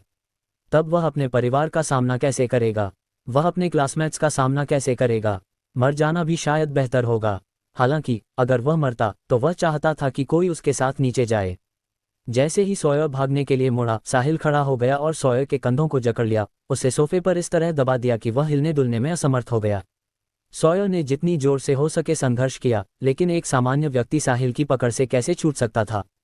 मुझे जाने दो, सॉयर ने दांत पीसते हुए कहा। तुम्हारा नाम सॉयर है ना? जब तुम कुछ गलत करते हो तो तुम्हें जिम्मेदारी लेने के लिए बहादुर होना चाहिए। अगर तुम सजा नहीं झेल सकते तो ऐसा मत करो। आज का मामला कोई बड़ी बात नहीं है, लेकिन मैं मुख्य रूप से तुम्हें सबक सिखाना चाहता हूँ। मुझे उम्मीद है कि तुम भविष्य में इसे याद रखोगे, साहिल ने कहा। सॉयर ने कुछ देर संघर्ष किया और जब उसने पाया कि वह मुक्त नहीं हो सकता तो उसने अपनी ताकत बर्बाद करना बंद कर दिया। इसके बावजूद वह खून जैसी लाल आंखों से साहिल को एक जंगली जानवर की तरह घूरता रहा। साहिल ने जब महसूस किया कि सॉयर अब संघर्ष नहीं कर रहा है तो उसने उसे छोड़ दिया। फिर उसने सॉयर की ओर देखा और कहा, मुझे इस तरह मत घूरो। ये बेकार है, मैं इसमें नहीं फंसूंगा। घर में मौजूद 1 दर्जन से अधिक लोगों ने जाने की हिम्मत नहीं की। उनके लिए साहिल निश्चित रूप से एक बड़ा आदमी था क्योंकि वह करोड़ों के घर में रह सकता था। ये छात्र ऐसे आदमी से पंगा लेने की हिम्मत नहीं कर सकते थे। वे बस यही उम्मीद कर रहे थे कि साहिल उन्हें इसमें न फंसाए। जब वे सुरक्षाकर्मियों के आने का इंतजार कर रहे थे, साहिल ने ह्यूगो को फ़ोन किया। उसने ह्यूगो को संक्षेप में बताया कि क्या हुआ था और उससे ये जांचने के लिए कहा कि क्या उसकी अन्य संपत्तियों के साथ भी ऐसा हुआ है। अगर ऐसा हुआ था तो साहिल ने उसे उन संपत्तियों की सूची बनाने के लिए कहा। जब 1 दर्जन छात्रों ने यह सुना, वह वाकई एक बड़ा आदमी है। मैं बता नहीं सकता कि उसके पास ऐसे कितने $100 मिलियन के घर हैं। वह वास्तव में उनमें रहता भी नहीं है। उस क्षण वे बहुत ईर्ष्या कर रहे थे। वे लगभग एक ही उम्र के थे, लेकिन साहिल इतना संपन्न था। अध्याय 460। एक अच्छे जीवन में पुनर्जन्म लेने के लिए कौशल चाहिए। जाहिर है वे सभी इस बात पर सहमत हो गए थे कि साहिल एक बहुत ही अमीर परिवार का अमीर बच्चा है, वरना जब वह उनसे केवल 2 साल बड़ा था तब वह ऐसी उपलब्धियां कैसे हासिल कर सकता था। जब सॉयर ने यह सुना तो उसे अब ईर्ष्या नहीं हुई। इसकी जगह असीम जलन और नफरत ने ले ली। यह उसका सपनों का जीवन था। इस समय वह साहिल को मारना चाहता था और उसकी जगह सब कुछ हड़प लेना चाहता था। चूंकि तुम्हारे पास इतने सारे घर हैं तो तुम ये घर मुझे क्यों नहीं दे सकते? तुम मुझे सलाखों के पीछे भी भेजना चाहते हो? बस इंतजार करो, जब मैं बाहर निकलूंगा तो तुम्हें निश्चित रूप से इसका पछतावा होगा। आवासीय क्षेत्र के सुरक्षा विभाग से 4 लोगों को आने में ज़्यादा समय नहीं लगा। इसे देखो, मैंने $100 मिलियन से अधिक में एक घर खरीदा और मैं इसमें एक बार भी नहीं रहा। जब मैं आखिरकार यहाँ रहना चाहता था तो ऐसा कुछ हुआ। क्या इस जगह की सुरक्षा ऐसी ही होनी चाहिए? आप किसी को भी ऐसे हाई एंड आवासीय क्षेत्र में कैसे आने दे सकते हैं? साहिल ने सीधे पूछा। वह वास्तव में थोड़ा गुस्से में था। अब उसके पास कैपिटल सिटी में कम से कम दर्जनों संपत्तियां थीं। अगर हर जगह ऐसा होता तो भविष्य में उसके पास रहने के लिए जगह भी नहीं होती। अगर वह भविष्य में सीलिया को रात बिताने के लिए यहाँ लाना चाहता तो क्या उसकी योजनाएं बर्बाद नहीं हो जाती अगर वह फिर से इस तरह की स्थिति में फंस जाता? मिस्टर खुराना, कृपया शांत हो जाएं। हम निश्चित रूप से इसकी जांच करेंगे। हम आने जाने वाले हर व्यक्ति का पंजीकरण करते हैं, इसलिए हम कुछ जांच के बाद पता लगा लेंगे कि क्या हो रहा है। चिंता न करें, हम आपको एक संतोषजनक जवाब देंगे, एक सुरक्षा गार्ड ने सम्मानपूर्वक कहा। वे इस आवासीय क्षेत्र के किसी भी संपत्ति मालिक को नाराज नहीं कर सकते थे। उन्हें इन लोगों की सेवा ऐसे करनी पड़ती थी जैसे वे राजा हों। भले ही यहाँ सुरक्षा गार्डों का स्तर कम था, लेकिन उन्हें भारी लाभ मिलता था। इसी तरह के काम करने वाले दूसरे लोग हाई एंड आवासीय क्षेत्रों में काम करने वालों से ईर्ष्या महसूस करते थे। न केवल उन्हें बड़े लोगों के साथ बातचीत करने का मौका मिलता था, बल्कि उन्हें सामान्य आवासीय क्षेत्र में काम करने वालों की तुलना में कहीं बेहतर लाभ भी मिलते थे। दूसरे लोग यहाँ नौकरी पाने के लिए अपना दिमाग लगा रहे थे। ये पता लगाने के बाद कि क्या चल रहा है, हर समस्या का केंद्र सोफे पर बैठे सॉयर की ओर इशारा कर रहा था। उन्होंने फिर सॉयर से पूछा कि क्या हो रहा है। हालांकि चाहे उन्होंने कुछ भी पूछा हो, उन्होंने उससे कितनी भी पूछताछ की हो, या यहाँ तक कि जब उन्होंने उसे धमकाया भी हो, सॉयर चुप रहा। अगर यहाँ इतने सारे लोग नहीं होते तो सुरक्षा गार्डों ने उसे सीधे पीटा होता। लानत है, निजी संपत्ति में बिना अनुमति घुसने पर वह इतनी शालीनता से काम करने की हिम्मत कैसे कर रहा था? उसने उनकी वजह से उनके उच्च अधिकारियों से उन्हें डांट भी खिलवाई। अगर वे सॉयर को वापस ला पाते तो वे अपनी भड़ास निकालने के लिए पहले उसे पीटते। अंत में उनके पास कोई विकल्प नहीं था। वे केवल दरवाजे पर मौजूद गार्ड को पंजीकरण रिकॉर्ड और सुरक्षा फुटेज की जांच करने के लिए कह सकते थे। चूंकि उन्होंने खुद को पंजीकृत किया था और आवासीय क्षेत्र में बहुत सारे सुरक्षा कैमरे थे, इसलिए वे बहुत जल्द पता लगा सकते थे कि क्या हुआ था। मूल रूप से ये साहिल के अंदाजे के समान था। सॉयर की मां हाउसकीपिंग कंपनी में एक ऑन साइट स्टाफ थी जो उसकी जगह की सफाई करती थी। इसलिए सॉयर हर हफ्ते अपनी मां के साथ यहाँ सफाई करने आता था। जब उसने देखा कि पेंटहाउस में 1 महीने से अधिक समय से कोई नहीं रह रहा था, तो उसने चाबी की एक कॉपी बनाई और यहाँ रहने लगा। सुरक्षा फुटेज के अनुसार सॉयल यहाँ 1 हफ्ते से रह रहा था और उसने उस दौरान 2 बार महिला साथियों को भी यहाँ लाया था। धत, साहिल ने अपने मन में कोसा। वास्तव में, जैसा कि उसे संदेह था, सॉयल ने यहाँ किसी के साथ संबंध बनाए थे। चैप्टर 461। जब कमरे में मौजूद दर्जनों लोगों ने रेजिडेंशियल एरिया के सिक्योरिटी गार्ड की बात सुनी तो वे सभी सॉयर को हिकारत भरी नज़रों से देखने लगे। खासकर वे कुछ लड़कियां जो उसे घृणा से देख रही थीं। उन्होंने उम्मीद नहीं की थी कि सॉयर, जो कैंपस में एक सुपर रिच किड होने का ढोंग कर रहा था, असल में एक पॉपर था जो इस नाम के लायक था। सॉयर की मां, जिसके बारे में उसने कहा था कि वह लिस्टेड कंपनी की सीईओ थी, वह असल में एक हाउसकीपिंग कंपनी में काम करने वाली हाउसकीपर निकली। मिस्टर खुराना, एक बार देख लीजिए कि घर में कोई कीमती सामान तो गायब नहीं है। हम अब उसे पुलिस स्टेशन ले जाएंगे। अगली बार हम हाउसकीपर्स पर नज़र रखने के लिए किसी को भेजेंगे। मुझे उम्मीद है कि आप यहाँ बड़े दिल वाले बनेंगे, सिक्योरिटी गार्ड ने सावधानी से कहा। दिन के अंत में उन्हें भी इस मामले की बड़ी जिम्मेदारी लेनी थी। अगर साहिल इस पर कार्रवाई करना चाहता तो वे अपनी नौकरी भी खो सकते थे। ठीक है, मैंने कुछ नहीं खोया, बस उसे स्टेशन भेज दो और एक सबक सिखाने के लिए 2 दिन के लिए बंद कर दो, साहिल ने लापरवाही से कहा। समझ गया, आपकी उदारता के लिए धन्यवाद मिस्टर खुराना। क्या मुझे इन स्टूडेंट्स को बाहर भेज देना चाहिए? सिक्योरिटी गार्ड ने कमरे में मौजूद अन्य दर्जनों लोगों की ओर देखते हुए पूछा। ठीक है, तुम्हें पहले इस बच्चे को ले जाना चाहिए। मुझे दूसरों से कुछ पूछना है। ठीक है, अलविदा मिस्टर खुराना। सिक्योरिटी के ऐसा कहने के बाद वे दोनों सॉयर के साथ चले गए। हालांकि सॉयर ने 2 कदम चलने के बाद साहिल को घूरने के लिए अपना सिर घुमाया और कहा, बस तुम इंतजार करो। हालांकि उसका स्वागत सिक्योरिटी गार्ड के एक थप्पड़ से हुआ। स्लैप, क्या देख रहे हो? अगर तुम उसे देखना जारी रखोगे तो मैं तुम्हारी आंखें निकाल दूंगा। बस तुम इंतजार करो। तुम इंतजार करने के लिए किसे कह रहे हो? तुम किस चीज का इंतजार कर रहे हो? चलो, सिक्योरिटी गार्ड ने उग्रता से डांटा। वे सॉयर के प्रति उतने अच्छे नहीं थे जितने वे साहिल के प्रति थे। वह सिर्फ एक पॉपर था, लेकिन वह एक लग्जूरियस पेंटहाउस में रहना चाहता था। उसने हुकअप्स के लिए दूसरी लड़कियों को वापस लाने की हिम्मत भी की। सिक्योरिटी गार्ड्स ने इसके बारे में सोचने की हिम्मत भी नहीं की थी। धिक्कार है, हमें उसे ले जाना चाहिए और कुछ और तय करने से पहले अपना गुस्सा निकालने के लिए उसे पीटना चाहिए। सिक्योरिटी गार्ड्स जल्द ही सॉयर के साथ चले गए। हालांकि साहिल ने महसूस किया कि वह बच्चा निश्चित रूप से उसके व्यवहार, घूरने से खून जैसी लाल हो गई उसकी आंखों और उन मर्डरस इंटेंट के निशान को देखते हुए कोई खतरनाक व्यक्ति था। साहिल इसके साथ ठीक था। इस दुनिया में बहुत से लोग नहीं थे जो उसे चोट पहुंचा सकते थे। अगर सॉयर उसके लिए आया तो वह बस उसका ख्याल रख सकता था। हालांकि एक बार जब अन्य स्टूडेंट्स ने सॉयर के साथ जो हुआ वह कैंपस में सभी को फैला दिया, तो वह छूटने के बाद उन सभी से बदला ले सकता था, क्योंकि उसकी प्रकृति छोटी से छोटी बातों पर भड़कने की थी।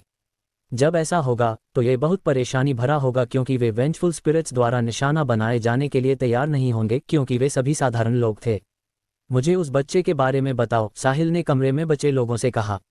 जल्द ही हर कोई एक एक करके साहिल को सब कुछ बताने लगा। उन्होंने साहिल को बताया कि सॉयर कितना दिखावा करने वाला था और उसने कैसे एक अमीर परिवार से होने का ढोंग किया। कैंपस के लेक्चरर्स और स्टूडेंट्स सभी सोचते थे कि सॉयर पूरी तरह से एक अमीर परिवार से था। उनमें से किसी ने भी उम्मीद नहीं की थी कि यह सच होगा।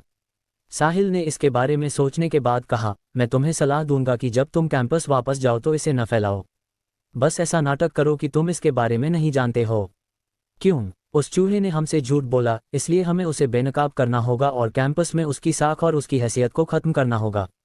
अगर नहीं तो मुझे ये भी नहीं पता कि उसके द्वारा कितने और लोगों को मूर्ख बनाया जाएगा, लड़कों में से एक ने गुस्से में कहा। सॉयर ने अपनी रिच किड की पहचान से बहुत सी लड़कियों को धोखा दिया था और वह लड़का लंबे समय से उससे ईर्ष्या करता था। अब जब उसने सॉयर का असली चेहरा देख लिया था तो उसे इसके बारे में सभी को बताना ही था। वह चाहता था कि कैंपस की वे पैसा ढूंढने वाली लड़कियां उस रिच किड के पीछे की सच्चाई देखें जिसका वे पागलों की तरह पीछा कर रही थीं। हाँ, हमें उसे बेनकाब करना होगा। हम उसे और लोगों को धोखा नहीं देने दे सकते। अन्य स्टूडेंट्स ने भी सुर मिलाया। मैं समझता हूं कि तुम अभी कैसा महसूस कर रहे हो, लेकिन सॉयर के चरित्र को देखते हुए मैं ये कैसे कहूं? वह थोड़ा एक्सट्रीम है। क्या तुम चिंतित नहीं हो कि रिहा होने के बाद वह तुम लोगों से बदला लेगा? साहिल ने पूछा। क्या तुम्हें लगता है कि हम उससे डरते हैं? वह सिर्फ एक पॉपर है। हाँ, हम उससे नहीं डरते। हम सभी ईवल फोर्सेस के खिलाफ लड़ना चाहते हैं। यह क्या बकवास है? यह ईवल फोर्सेस से कैसे संबंधित है? साहिल ने थोड़ा असहाय महसूस किया। वह भी सॉयर से निकलने वाले मर्डरस इंटेंट को महसूस कर सकता था।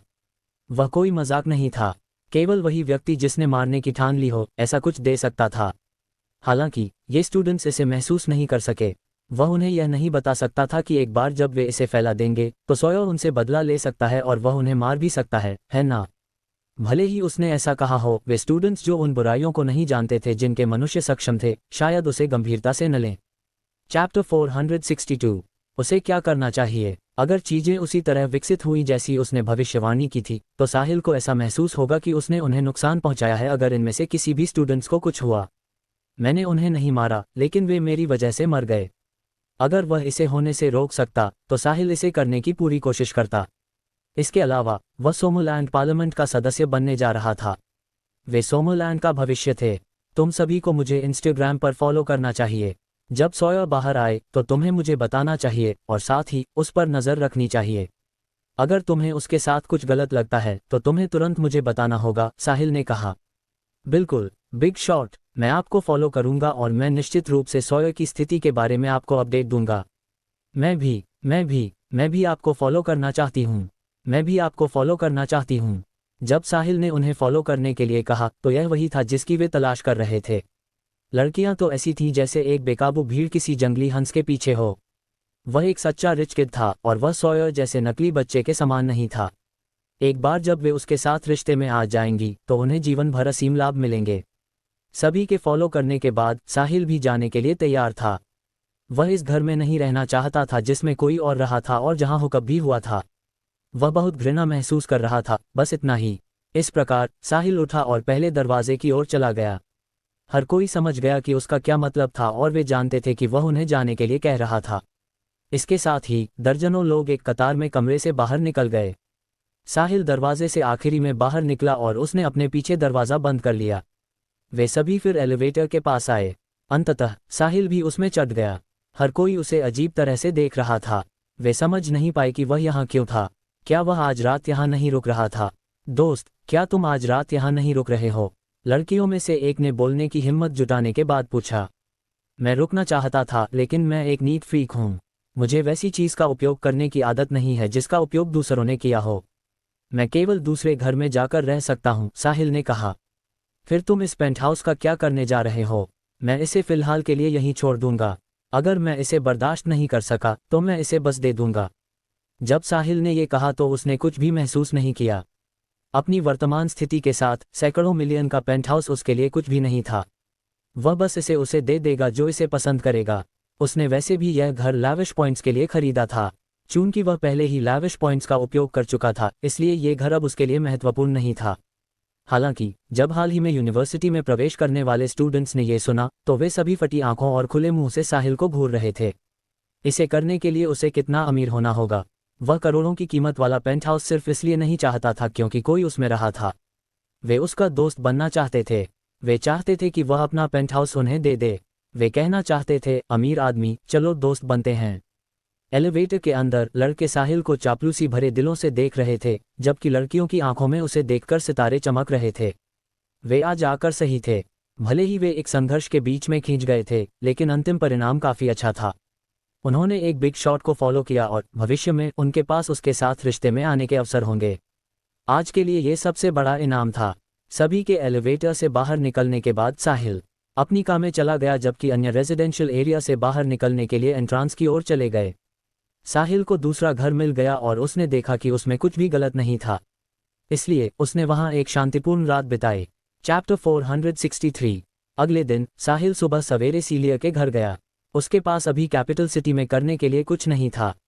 2 दिनों तक सीलिया का साथ देने के बाद वह साउथ रिवर प्रोविंस वापस जाने और फिर स्प्रिंगफील्ड जाने की तैयारी करेगा। वह पैसे खर्च करने के लिए सभी को निर्देशित करने के लिए व्यक्तिगत रूप से वहां मौजूद रहना चाहता था। हालांकि वह अब कई जगहों पर बहुत पैसा खर्च कर रहा था और उसके लैविश पॉइंट्स भी तेजी से बढ़ रहे थे, लेकिन ये पर्याप्त नहीं था। उसका लक्ष्य 10,000 लैविश पॉइंट्स भी नहीं था। उसकी फिजिक के टूटने के बाद उसे अभी भी अपनी माइंड पावर की बाधा को तोड़ने की आवश्यकता होगी। इस बीच उसे ब्रेक थ्रूज के बाद भी सुधार करना जारी रखना होगा। इन सब के लिए बहुत सारे लैविश पॉइंट्स की आवश्यकता थी। मेसन के साथ अपनी बातचीत के बाद साहिल की तात्कालिकता की भावना भी बढ़ गई। उसे उस बिंदु तक बढ़ना था जहां वह मेसन के गुजरने से पहले सभी ताकतों को रोक और डरा सके, अन्यथा सोमोलैंड खतरे में पड़ जाएगा। उसी समय जब साहिल सीलिया के साथ था, कैपिटल सिटी में सोमोलैंड पार्लियामेंट बुलाई गई थी। सोमोलैंड पार्लियामेंट के 10 सदस्य जल्द ही पहुंच गए। सोमोलैंड में chief of staff Mason Stephanie, Somaliland में deputy chief of staff Abraham Jones, जिसका उपनाम गॉड ऑफ वॉर था, स्थानीय बलों और स्पेशल टास्क फोर्स पर शासन करता था। सोमोलैंड में deputy chief of staff डर्क Schuman, जिसका उपनाम गॉड ऑफ मिलिट्री था, मिलिट्री डिपार्टमेंट और फॉल्कन पर शासन करता था। ये तीनों गॉड रैंक के गार्डियंस थे। उस समय वे सोमोलैंड की सतह पर सर्वोच्च कॉम्बैट पावर थे। शेष 7 सदस्य सभी ऐसे मास्टर्स थे जो गॉड रैंक के आधे रास्ते पर थे और सभी अपने मामलों का प्रबंधन कर रहे थे। इसके अलावा 66 प्रोविंशियल कैबिनेट मिनिस्टर्स और मिलिट्री के 16 चीफ कमांडर्स सभी इस मीटिंग को लाइव देख रहे थे। मेसन मुख्य सीट पर बैठा था। यह मीटिंग आज इसलिए आयोजित की जा रही है क्योंकि एक महत्वपूर्ण घोषणा है। सोमोलैंड पार्लियामेंट आज से 10 से बढ़कर 11 सदस्यों की हो जाएगी। जैसे ही मेसन ने यह कहा, वहां बैठे अन्य 9 सदस्य, साथ ही 65 प्रोविंशियल कैबिनेट मिनिस्टर्स और मिलिट्री डिपार्टमेंट के 16 चीफ कमांडर्स जो लाइव ब्रॉडकास्ट देख रहे थे, चौंक गए। ऐसा इसलिए था क्योंकि उन्हें नया सदस्य जोड़ने जैसी बड़ी बात के बारे में कोई खबर नहीं मिली थी। तब यह बिल्कुल असंभव था। केवल साउथ रिवर प्रोविंस के कैबिनेट मिनिस्टर केड शांत थे। उन्होंने कुछ दिन पहले लुकस को इसका जिक्र करते हुए सुना था, इसलिए उन्हें बस लगा कि यह अपेक्षित था। केवल मेसन, जूलिया और लुकस ही साहिल के सिल्वर फेस होने के बारे में जानते थे। हर कोई हैरान था, लेकिन उन्होंने इस पर सवाल नहीं उठाया। ऐसा इसलिए था क्योंकि मेसन आज सोमोलैंड का शिखर था।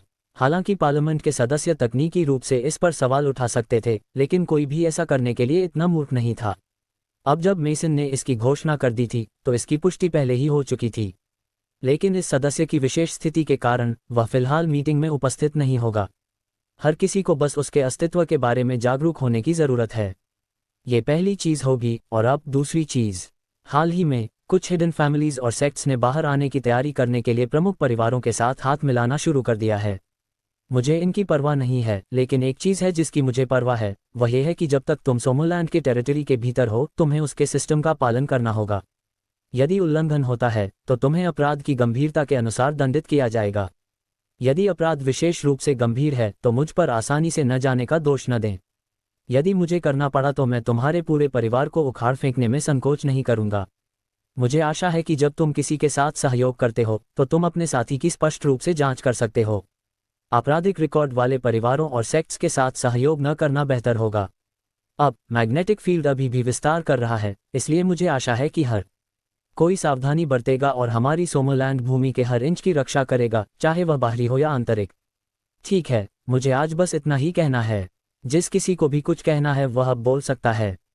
अपना काम पूरा करने के बाद मेसन ने बोलना बंद कर दिया। इसके बाद deputy chief of staff Abraham और डर्क के भाषण हुए।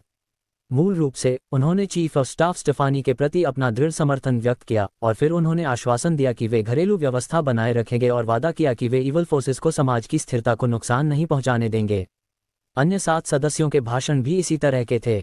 मीटिंग लगभग 2 घंटे तक चली। मीटिंग खत्म होते ही फॉल्कनिया को खबर मिल गई। सोमरलैंड में पार्लियामेंट का नया सदस्य जोड़ना एक बड़ी बात थी। चाहे वह कहीं भी हो, कोई व्यक्ति जो गॉड रैंक के आधे रास्ते पर था पहले से ही एक मास्टर माना जाता था। सोमरलैंड ने अब अचानक एक पार्लियामेंट सदस्य जोड़ दिया था जो गॉड रैंक के आधे रास्ते पर था, लेकिन उन्हें इससे पहले इसके बारे में कोई खबर नहीं मिली थी। यह अच्छी बात नहीं थी। दोनों एम्पायर दशकों से खुलेआम और गुप्त रूप से लड़ रहे थे और दोनों पक्षों की एक दूसरे के इंटेलिजेंस डिपार्टमेंट्स में गहरी जड़ें थीं। आज सोमरलैंड ने एक और पार्लियामेंट सदस्य को शामिल किया। क्या एक दिन कहीं से एक और गॉड रैंक गार्डियन निकल आएगा? इससे उन्हें थोड़ा हिला हुआ महसूस हुआ कि वे सोमरलैंड को पूरी तरह से समझ गए थे। बेशक ये पार्लियामेंट सदस्य दिखाई नहीं दिया। उन्हें लगा कि यह सोमरलैंड द्वारा उन्हें जानबूझकर भ्रमित करने के लिए निकाला गया एक स्मोक बॉम्ब हो सकता है। अब सोमरलैंड की स्थिर करने वाली शक्ति मेसन मृत्युशैया पर था और एक बार जब वह मर जाता तो फॉल्कनिया सोमरलैंड के इस बड़े केक को साझा करने के लिए कई अन्य ताकतों के साथ काम कर सकता था। एक बार जब कोई अन्य गॉड रैंक गार्डियन खेल में आ जाता तो और अधिक वेरिएबल्स होते। उन्हें अभी भी सावधानीपूर्वक इस पर नज़र रखने की ज़रूरत थी। फॉल्कनिया खबर पाने वाला पहला व्यक्ति था, जबकि अन्य ताकतों को भी इसके कुछ ही समय बाद खबर मिल गई। इसके अलावा सोमरलैंड के कई हिडन फैमिलीज को भी इसके तुरंत बाद खबर मिल गई थी। उस समय सोमरलैंड और विदेशों में अंतर्निहित ताकतें साहिल के सोमरलैंड पार्लियामेंट में शामिल होने के कारण हलचल करने लगी थीं। हर कोई जांच कर रहा था कि सोमरलैंड में यह नया पार्लियामेंट सदस्य कौन था। साथ ही वे ये भी जांच कर रहे थे कि क्या सोमरलैंड के पास और अधिक हिडन मास्टर्स थे। इसके अलावा मेसन के शब्दों ने सोमरलैंड के कुछ हिडन फैमिलीज को छिपने से बाहर आने में भी देरी कर दी। ये संदेह था कि वे मेसन के गुजरने के बाद ही छिपने से बाहर आने की हिम्मत करेंगे। मेसन की प्रतिष्ठा ने न केवल विदेशों के लोगों को रोका, बल्कि सोमरलैंड के कई हिडन फैमिलीज को भी। जब तक वह मौजूद था उन्होंने छिपने से बाहर आने की हिम्मत नहीं की। उन्होंने मेसन के जीवन के अंत तक पहुंचने का इंतजार किया था, इससे पहले कि वे धीरे धीरे उभरने की हिम्मत कर सकें। इस समय साहिल अभी भी कैपिटल सिटी में सीलिया के साथ यात्रा कर रहा था। वह नहीं जानता था कि दुनिया भर की कई ताकतें उसकी जांच कर रही थीं। अगर वह ये जानता कि मेसन ने उसे तूफान की आंख में धकेल दिया है तो वह शायद यात्रा करने के मूड में नहीं होता। मेसन के पास भी कोई विकल्प नहीं था। सोमरलैंड को हर किसी का ध्यान खींचने के लिए किसी और चीज़ की ज़रूरत थी, अन्यथा सभी की निगाहें उस पर होंगी। अभी साहिल की खबर जारी करने से कम अस्थायी रूप से हर किसी का ध्यान आकर्षित हो सकता था और साथ ही उसके पास अंतिम बैकस्टॉप तैयार करने का समय भी होगा। साहिल तो बस एक संभावना थी और सोमरलैंड के सर्वोच्च शासक के रूप में वह सोमरलैंड में सब कुछ साहिल पर दांव नहीं लगाएगा। वह बहुत खतरनाक होगा। यदि वह सावधान नहीं रहा तो वह सब कुछ खो देगा। उसे सोमरलैंड के लिए और अधिक बैकअप्स की आवश्यकता थी। ये बूढ़ा व्यक्ति जिसने अपना जीवन सोमरलैंड देश को समर्पित कर दिया था, अभी भी सोमरलैंड के लिए अंतिम तैयारी कर रहा था क्योंकि वह अपनी मृत्युशैया पर था। चैप्टर 464। 3 दिन बाद साहिल को एक तत्काल कार्य मिला जब वह सीलिया के साथ एक पर्यटक आकर्षण में जा रहा था। सोमरलैंड की सीमा पर पुराने जंगल ओल्ड ग्रोथ फॉरेस्ट में कई अज्ञात लोग दिखाई दिए थे। हालांकि किसी को वहां भेजा गया था, लेकिन उन्होंने अभी तक कोई सटीक जानकारी एकत्र नहीं की थी। इस प्रकार वे साहिल को वहां जाने और देखने के लिए कह रहे थे। चूंकि सोमरलैंड में पार्लियामेंट का एक नया सदस्य जुड़ा है, कई ताकतें ये देखने के लिए आना चाहती हैं कि क्या ये सच है। मुख्य उद्देश्य ये निर्धारित करना था कि यह नया सदस्य मौजूद है या नहीं। यदि वह मौजूद था और सोमोलैंड उसे इतनी अच्छी तरह से छिपा सकता था, तो क्या छिपने में अन्य छिपे हुए पात्र होंगे? क्या कोई और गॉड रैंक गार्डियन जल्द ही बाहर आने वाला था? यह एक ऐसी समस्या थी जिससे कई ताकतें बहुत चिंतित थीं। सोमोलैंड की स्थिर करने वाली शक्ति मेसन के मरने की कगार पर होने के साथ, और सोमोलैंड के दो शेष गार्डियंस अब्राहम और डर्क अभी तक उसकी ऊंचाइयों तक पहुंचने में सक्षम नहीं होने के कारण सोमोलैंड ने अभी तक एक ऐसा व्यक्ति विकसित नहीं किया था जो मेसन की जगह लेने के लिए खड़ा हो सके। कई ताकतें सोमोलैंड का हिस्सा पाने के लिए लालची थीं। अभी पृथ्वी पर संसाधनों का वितरण मूल रूप से तय था, इसलिए यदि कोई कुछ प्राप्त करना चाहता था तो उसे लूटना पड़ता था। इस बीच सोमोलैंड और फॉल्कनिया निस्संदेह सबसे अधिक संसाधनों वाले देश थे। यदि मेसन मर गया और फॉल्कनिया ने नेतृत्व किया तो अन्य ताकतें निश्चित रूप से उन शार्क की तरह होंगी जिन्होंने खून सूंघा है, और वे एक निवाला लेने के लिए वहां दौड़ेंगे। इस बार चूंकि फॉल्कनिया जांच का नेतृत्व कर रहा था और इसमें सोमोलैंड की अधिकांश शक्ति शामिल थी, यही कारण था कि अन्य ताकतों ने सीमा पर परेशानी पैदा करना जारी रखने की हिम्मत की। साहिल का काम इन सभी अप्रासंगिक लोगों से छुटकारा पाना था। इस क्षण सोमोलैंड और फॉल्कनिया की सीमा पर पुराने जंगल के अंदर बैंग, एक स्नाइपर राइफल की तेज आवाज हवा में गूंज उठी। Bang bang bang bang bang bang. फिर गोलियों की अनगिनत आवाजें सुनी जा सकती थीं। इसके अलावा ये सभी स्नाइपर राइफल्स थीं जिन्हें बदला गया था और इसलिए वे बहुत शक्तिशाली थीं। ऐसा इसलिए था क्योंकि सामान्य स्नाइपर राइफल्स उन मास्टर्स के लिए पहले से ही बेकार थीं जो टियर रैंक से ऊपर थे। केवल बदली हुई और शक्तिशाली स्नाइपर राइफल्स ही टाइगर रैंक से ऊपर के मास्टर्स को नुकसान पहुंचाने में सक्षम थीं। दोनों पक्षों के लड़ने के कुछ ही समय बाद गोलियों की कोई और आवाज नहीं सुनाई दी।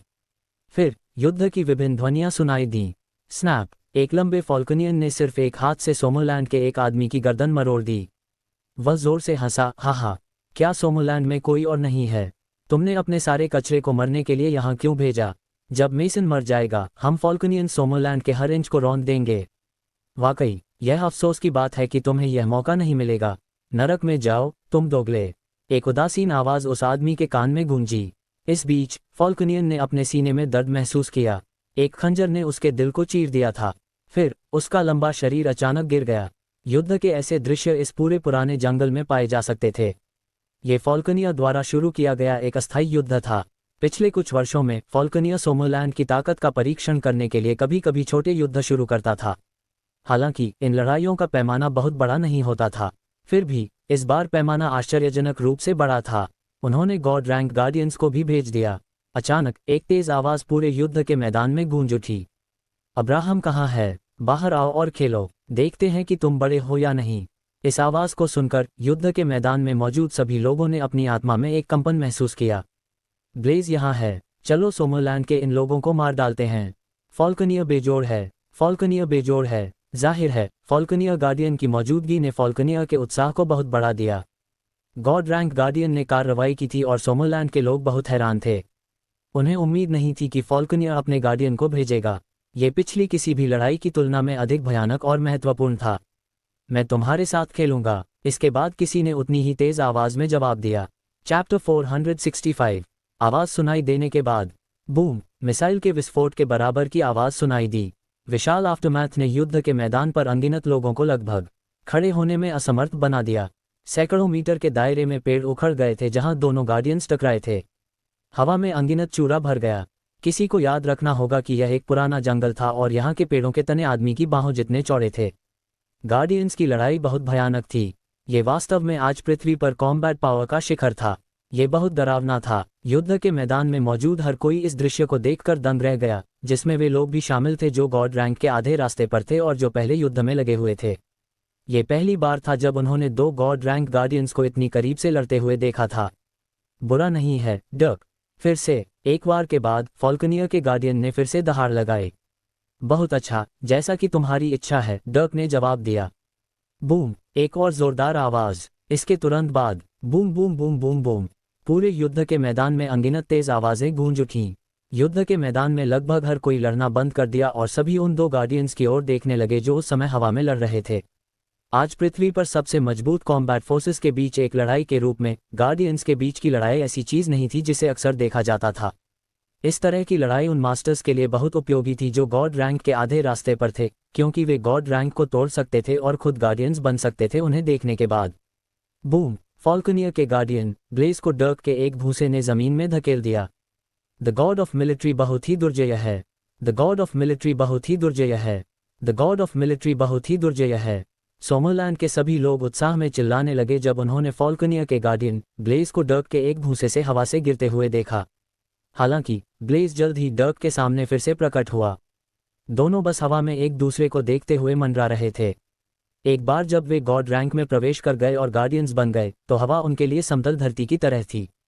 डर्क, मुझे उम्मीद नहीं थी कि तुम इस स्तर तक पहुंच जाओगे। कितना अद्भुत है। अफसोस की बात है कि तुम्हें और बढ़ने का मौका नहीं मिलेगा। एक बार जब मेसन मर जाएगा तो सोमरलैंड पर हर तरफ से हमला होगा। अगर तुम फॉल्कनियर में हमारे साथ शामिल हो जाते हो तो फॉल्कनियर दुनिया पर हावी होने के लक्ष्य के एक कदम और करीब होगा। तुम्हारा क्या विचार है? तुम्हारी प्रतिभा के साथ अभी भी विकास की बहुत गुंजाइश है, ब्लेज ने अपने सामने डर्क को देखते हुए कहा। डर्क के पास बहुत प्रतिभा थी। वह अभी 50 साल का भी नहीं था और फिर भी वह ब्लेज से कहीं ज्यादा ताकतवर था। अगर वह बढ़ता रहा तो उसके पास मेसन के स्तर तक पहुंचने का मौका हो सकता था। दुर्भाग्य से उसके पास कोई मौका नहीं था। अगर ब्लेज उसे फॉल्कनियर में शामिल होने के लिए मना सकता तो वह दुनिया पर राज करने की उनकी योजना में बहुत मददगार होता। तुम बहुत बकवास करते हो। डर्क ने ऐसा कहने के बाद वह पलक झपकते ही ब्लेज के सामने आ गया और उसने उसके चेहरे पर एक घूंसा मारा। बैंग! तेज आवाज फिर से सुनी जा सकती थी। दोनों एक बार फिर युद्ध में लगे हुए थे। भले ही डर्क ब्लेज से थोड़ा ज्यादा ताकतवर था, फिर भी उसकी ताकत की एक सीमा थी। दोनों बराबर के युद्ध में लगे हुए थे और ब्लेज केवल थोड़ा कमजोर था। इस बीच उनके नीचे का युद्ध भी फिर से शुरू हो गया था। चैप्टर 466। निर्देशानुसार साहिल जल्द ही अपने गंतव्य पर पहुंच गया। यह एक विशाल पुराना जंगल था। पुराने जंगल के सामने कुछ मध्यम आकार के देश थे। वे सभी उन विशाल संसाधनों से ईर्ष्या करते थे जिन पर सोमरलैंड का कब्जा था। इस प्रकार फॉल्कनियर द्वारा उनकी झड़प में सोमरलैंड की अधिकांश शक्ति पर कब्जा करने के बाद इन देशों ने भी अपने कुछ लोगों को जांच के लिए भेजना शुरू कर दिया। सोमरलैंड ने पहले ही उन देशों में जवाबी कार्रवाई में किसी को भेज दिया था, लेकिन इन एजेंट्स की विशिष्ट स्थिति अभी भी अज्ञात थी। चूंकि वहां मैग्नेटिक फील्ड इंटरफेरेंस था, इसलिए कोई जानकारी बाहर नहीं भेजी जा सकती थी। हालांकि वे मुसीबत में होने चाहिए, अन्यथा उन्होंने जानकारी देने के लिए पहले ही किसी को भेज दिया होता। यही कारण है कि उन्होंने साहिल को आने और देखने के लिए कहा। गॉड रैंक के आधे रास्ते पर मौजूद कई अन्य पार्लियामेंट सदस्यों को भी विभिन्न स्थानों पर भेजा गया था। मध्यम आकार के देशों में कोई गार्डियंस नहीं थे, क्योंकि केवल बड़े देशों और 2 एम्पायर के पास ही गार्डियंस थे। बेशक ये केवल सतह पर था। यदि एक मध्यम आकार का देश एक प्राचीन परिवार द्वारा नियंत्रित किया जाता था तो निश्चित रूप से अंधेरे में कुछ गार्डियंस छिपे होंगे। साहिल ने सबसे पहले पुराने जंगल में छलांग लगाई। जैसे ही उसने पुराने जंगल में प्रवेश किया, ऊंचे पेड़ों और वनस्पतियों द्वारा बनाए गए कैनोपी के कारण उसके चारों ओर की रोशनी कम हो गई। साहिल तेजी से दौड़ने लगा। उसे मिली जानकारी के अनुसार टीम फॉल्कन के तहत 3 टीम वुल्व्स, टीम वल्चर के 2 सदस्य और टीम ड्रैगन का 1 सदस्य इस दिशा में आगे बढ़ा था। इसका मतलब था कि एक peak dragon ranker, 2 normal dragon rankers और 27 टाइगर रैंकर्स थे जिन्होंने इस स्थान से प्रवेश किया था। हालांकि उनमें से कोई भी अब तक बाहर नहीं आया था। साहिल को उन्हें जल्द से जल्द ढूंढना था, यदि नहीं तो वे और भी बड़े खतरे में होंगे। आखिरकार मध्यम आकार के देशों में सुपर मास्टर्स हो सकते थे जो गॉड रैंक के आधे रास्ते पर थे। यदि दूसरा पक्ष गॉड रैंक के आधे रास्ते पर था तो सोमरलैंड द्वारा भेजे गए लोगों का पूरी तरह से सफाया हो सकता था। यह एक ऐसा नुकसान था जिसे सहने की क्षमता सोमरलैंड में नहीं थी। जब साहिल पुराने जंगल में दाखिल हुआ तो टीम वुल्फ्स में से एक उससे लगभग कुछ किलोमीटर दूर छिपी हुई थी। हालांकि उनमें से 2 घायल हो गए थे, कुल मिलाकर वे लगभग 6 थे। टीम वुल्फ के 9 सदस्यों के मानक के अनुसार इसका मतलब था कि उनके 3 सदस्यों की मृत्यु हो गई थी। ये नुकसान काफी बड़ी बात थी, लेकिन अभी यह उनके दिमाग में आखिरी चीज थी।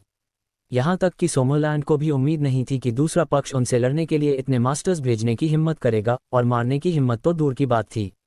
एक बार हताहत होने के बाद दोनों पक्षों के बीच मध्यस्थता की कोई संभावना नहीं थी। उन्हें इसके लिए अपनी जान की कीमत चुकानी पड़ी। अभी टीम वुल्फ को जल्द से जल्द जाने की जरूरत थी। उन्हें सोमरलैंड के उच्चाधिकारियों को खबर भेजनी थी ताकि वे और भी शक्तिशाली लोगों को भेजें। अन्यथा इस बार आई टीम की किस्मत खराब होगी। साहिल सोच रहा था कि टीम वल्चर और टीम ड्रैगन के 3 कप्तानों का क्या हुआ। इवान ने मन ही मनाह भरी। अंदर आने और अलग होने के कुछ ही समय बाद उन पर हमला किया गया। दूसरा पक्ष बहुत शक्तिशाली था और उनमें से बहुत सारे थे। वे अपने 3 सदस्यों का बलिदान देने के बाद ही भागने में सफल रहे। उन्होंने अपने 9 सदस्यों में से 3 का बलिदान दिया था, जबकि उनमें से 2 गंभीर रूप से घायल भी थे। उसके लिए अपनी टीम का साथ छोड़ना असंभव था। हालांकि अगर वह उन्हें अपने साथ लाया तो हर कोई यहाँ मर सकता है। कैप्टन टॉमलिंसन, आपको जाना चाहिए। बस हमें छोड़ दो, अगर नहीं तो यहाँ हर कोई मर जाएगा। वापस जाओ और उच्चाधिकारियों को इसकी रिपोर्ट करो। आपको हमारा बदला लेने के लिए उन सभी दोगलों को मारना होगा, गंभीर रूप से घायल सदस्यों में से एक ने कहा। बकवास, मैं अपनी टीम का साथ कभी नहीं छोड़ूंगा। विंस, तुम्हें जाना चाहिए और इसकी रिपोर्ट करनी चाहिए। मैं हम में से सबसे मजबूत हूं और मैं रुकूंगा, इवान ने एक सदस्य से कहा जो घायल नहीं था। कैप्टन, मैं मना करता हूं। अगर हम मरने वाले हैं तो हमें साथ मरना चाहिए। चैप्टर 467। इससे कोई फर्क नहीं पड़ता कि हम मरते हैं, लेकिन तुम्हें जानकारी वापस भेजनी होगी, वरना सोमरलैंड को और भी ज्यादा नुकसान होगा। जल्दी करो, यह एक आदेश है। इवान कड़ाई से दहाड़ा। देरी करना बंद करो, अगर तुम अब नहीं गए तो बहुत देर हो जाएगी। जैसे ही इवान ने बोलना खत्म किया, एक मजाकिया आवाज सबके कानों में गूंज गई। ऐसा लगता है कि अगर तुम अब जाते हो तो भी बहुत देर हो चुकी है। तुम्हें अब क्या करना चाहिए? वह कौन है? कौन बोल रहा है? इवान और उसके 4 स्वस्थ टीम के साथी जल्दी से अपने छिपने के ठिकानों से खड़े हो गए। फिर उन्होंने अपने से कुछ मीटर ऊपर एक पेड़ की शाखा पर नकाब पहने 3 लोगों को खड़ा देखा। ये वही नकाबपोश लोग थे जिन्होंने अभी उन पर हमला किया था। तुम कौन हो? तुमने मास्क क्यों पहना है? क्या तुम नहीं चाहते कि दूसरों को पता चले कि तुम कौन हो? या तुम इसका दोष किसी और पर डालना चाहते हो? इवान ने पूछा। क्या तुम हमसे बात करवाने की कोशिश कर रहे हो? तुम हमारी पहचान जानने के लायक नहीं हो, दाईं ओर के नकाबपोश व्यक्ति ने कहा। क्यों? क्या तुम डरे हुए हो कि सोमरलैंड तुमसे बदला लेगा और इसीलिए तुम में मुझे बताने की हिम्मत नहीं है? हा, कितना प्रफुल्लित करने वाला। चूंकि हमने तुम पर हमला करने की हिम्मत की, क्या तुम्हें लगता है कि हम सोमरलैंड के बदले से डरते हैं? वर्तमान सोमरलैंड बस एक बूढ़ा अजगर है। एक बार मेसन मर जाएगा तो सोमरलैंड के अजगर को कई ताकतों द्वारा विभाजित और खा लिया जाएगा। बकवास, तुम कमीने जो अपना चेहरा दिखाने की हिम्मत भी नहीं करते, तुम्हें सोमरलैंड की ओर देखने का भी अधिकार नहीं है। बस तुम इंतजार करो, सोमरलैंड जल्द ही तुम सबको पकड़ने के लिए मास्टर्स भेजेगा, इवान ने डांटा। वह जानता था कि वह शायद बच नहीं सकता, इसलिए उसने केवल मरने से पहले एक और दुश्मन को मारने की उम्मीद की। हालांकि ये तीनों बहुत मजबूत थे और इवान को लगा कि कोई उम्मीद नहीं है। मुझे अपने दुश्मनों को मारना पसंद है जब वे निराशा में हों। मैं तुम्हें बताना भूल गया कि सोमरलैंड के मास्टर सभी फॉल्कनियर के हमले से निपट रहे हैं, तो क्या तुम्हें लगता है कि उनके पास तुम्हारी चिंता करने का समय होगा? बस आज्ञाकारी रूप से निराशा में मर जाओ। जहां तक हमारी पहचान की बात है, हम महान हैं। चुप रहो, बीच वाले नकाबपोश आदमी ने उसे तुरंत रोक दिया। जी श्रीमान, वह आदमी जो अभी बड़ी बड़ी बातें कर रहा था, उसने सम्मानपूर्वक जवाब दिया। इसे जितनी जल्दी हो सके पूरा करो। यहाँ काम पूरा होने के बाद हमें दूसरों से मिलने की जरूरत है। बस इस बार सोमरलैंड द्वारा भेजे गए लोगों को छोड़ दो। जी श्रीमान। जब दाईं ओर का नकाबपोश व्यक्ति बोलने के बाद हरकत करना चाहता था तो उसकी दृष्टि धुंधली हो गई और उसकी गर्दन में एक ठंडक महसूस हुई। फिर उसके शरीर की सारी ताकत एक पल में गायब हो गई। उसने अपने हाथों से अपनी गर्दन ढक ली और बोलने की कोशिश की, लेकिन कोई शब्द नहीं निकला। उसके बाद वह पेड़ की शाखा से नीचे गिर गया जो 5 या 6 मीटर ऊंची थी। इस बीच बाईं ओर के नकाबपोश व्यक्ति ने भी वैसा ही महसूस किया। दोनों लगभग एक साथ जमीन पर गिर पड़े। 2-3 सेकंड तक संघर्ष करने के बाद उनकी सांसें थम गईं। अब उनकी गर्दन से भारी मात्रा में खून बहने लगा, जिससे उनके चारों ओर की घासें रंग गईं। उनकी गर्दन 2/3 हिस्से तक काट दी गई थी। ये बहुत कम समय में हुआ। जब इवान और अन्य लोगों ने सुना कि दूसरा पक्ष कार्रवाई करने वाला है, तो उन्होंने देखा कि तैयार होने के बाद 2 नकाबपोश आदमी जमीन पर गिर गए। फिर कुछ पलों के संघर्ष के बाद नकाबपोश आदमी रुक गए। वे सभी जल्द ही शाखा की ओर देखने लगे। उन्होंने एक परिचित आकृति को शेष नकाबपोश आदमी का गला घोंटते और उसे ऊपर उठाते हुए देखा। इस बीच नकाबपोश आदमी अपने सामने वाले व्यक्ति को आंखों में आतंक के साथ देख रहा था। वह एक मिड ड्रैगन रैंक का था, लेकिन अब वह दूसरे पक्ष द्वारा वश में किए जाने से पहले विरोध भी नहीं कर सका। उसने गौर भी नहीं किया था कि दूसरा पक्ष उनके पास कब पहुंचा। दूसरे पक्ष ने पलक झपकते ही 2 मास्टर्स से छुटकारा पा लिया था जो ड्रैगन रैंक के आधे रास्ते पर थे, और अब उसने नकाबपोश आदमी को वश में कर लिया था। यह इतना तेज था कि अविश्वसनीय था। अब अगर दूसरा पक्ष अपनी पकड़ थोड़ी भी और मजबूत कर लेता तो नकाबपोश आदमी भी इस खूबसूरत दुनिया से वैसे ही विदा हो जाता जैसे उसके 2 साथी अभी गिरे थे। नहीं, वह अभी मरना नहीं चाहता था। वह एक मिड ड्रैगन रैंकर था जिसका बहुत सम्मान किया जाता था। वह जीवन और सुंदर महिलाओं का आनंद लेना जारी रखना चाहता था। हालांकि इस क्षण वह कोई आवाज नहीं निकाल सका और उसे दया की भीख मांगने का मौका भी नहीं मिला। चैप्टर 468। आने वाला व्यक्ति जाहिर तौर पर साहिल ही था। इस क्षण उसने एक हाथ से नकाबपोश व्यक्ति की गर्दन पकड़ रखी थी, जिससे वह हिल भी नहीं पा रहा था। इवान को लगा कि जिसने उन्हें बचाया वह परिचित लग रहा था, लेकिन कुछ समय के लिए उसे याद नहीं आ रहा था कि वह कौन था। कैप्टन टॉमलिंसन का क्या वह वही रिच फैमिली का फ्रीलांसर नहीं है जिसे हमने पिछली बार उठाया था? टीम के सदस्यों में से एक ने पूछा। कौन सा? इवान ने पूछा। उन्होंने बहुत सारे फ्रीलांसर्स को उठाया था जो अमीर परिवारों से आए थे, तो उसे कैसे याद रहेगा कि वह कौन सा था? वही जिसने हम सबको हरा दिया था। इवान को इस याद दिलाने के बाद तुरंत याद आ गया।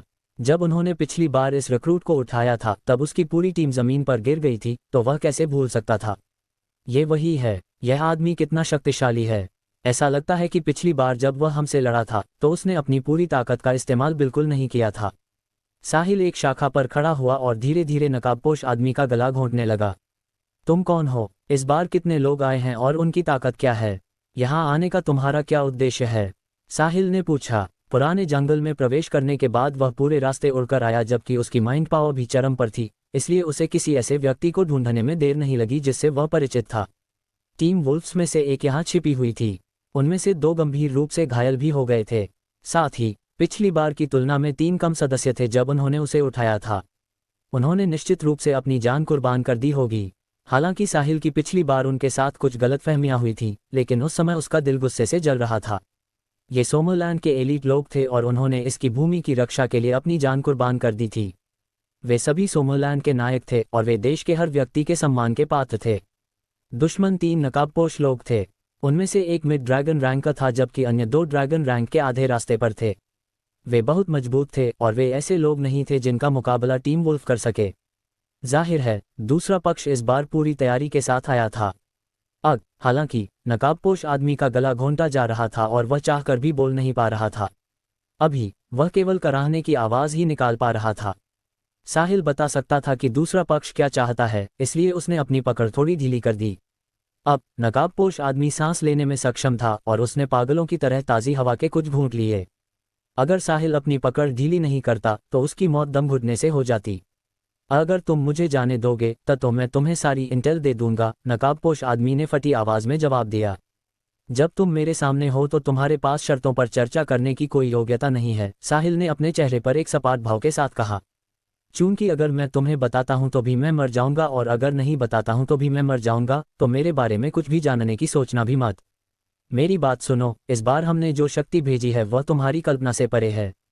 यदि तुम इंटेल प्राप्त नहीं करते हो और अब उचित योजना बनाना शुरू नहीं करते हो तो पूरा सोमरलैंड समाप्त हो जाएगा, क्योंकि अंदर आने वाला हर कोई मर जाएगा। क्यों ना हम एक सौदा करें? अगर तुम मुझे जाने दोगे तो मैं तुम्हें सब कुछ बता दूंगा। नकाबपोश आदमी के बोलने के बाद उसने साहिल के जवाब का इंतजार किया। उसे विश्वास था कि दूसरा पक्ष उसके सौदे पर सहमत हो जाएगा। जहां तक इंटेल की बात है, साहिल को कैसे पता चलेगा कि वह झूठ बोल रहा है या नहीं? जब तक उसे पता चलता कि वह असली है या नहीं, तब तक बहुत देर हो चुकी होती। हालांकि उसने साहिल को अपने सौदे के लिए सहमत होते हुए नहीं सुना, बल्कि उसे एक बार फिर दम घुटने का एहसास हुआ। इसके अलावा साहिल इस बार और ज्यादा जोर लगा रहा था। चूंकि तुम मुझे नहीं बताना चाहते तो मत बताओ। सोमरलैंड के मृत नायकों के लिए बेरियल ऑफरिंग बन जाओ। साहिल ने ऐसा कहने के बाद अपनी पकड़ और मजबूत कर ली। क्रैक! उसने सीधे नकाबपोश आदमी की गर्दन मरोड़ दी। नकाबपोश आदमी ने भी साहिल को अपनी आंखों में आतंक के साथ देखा।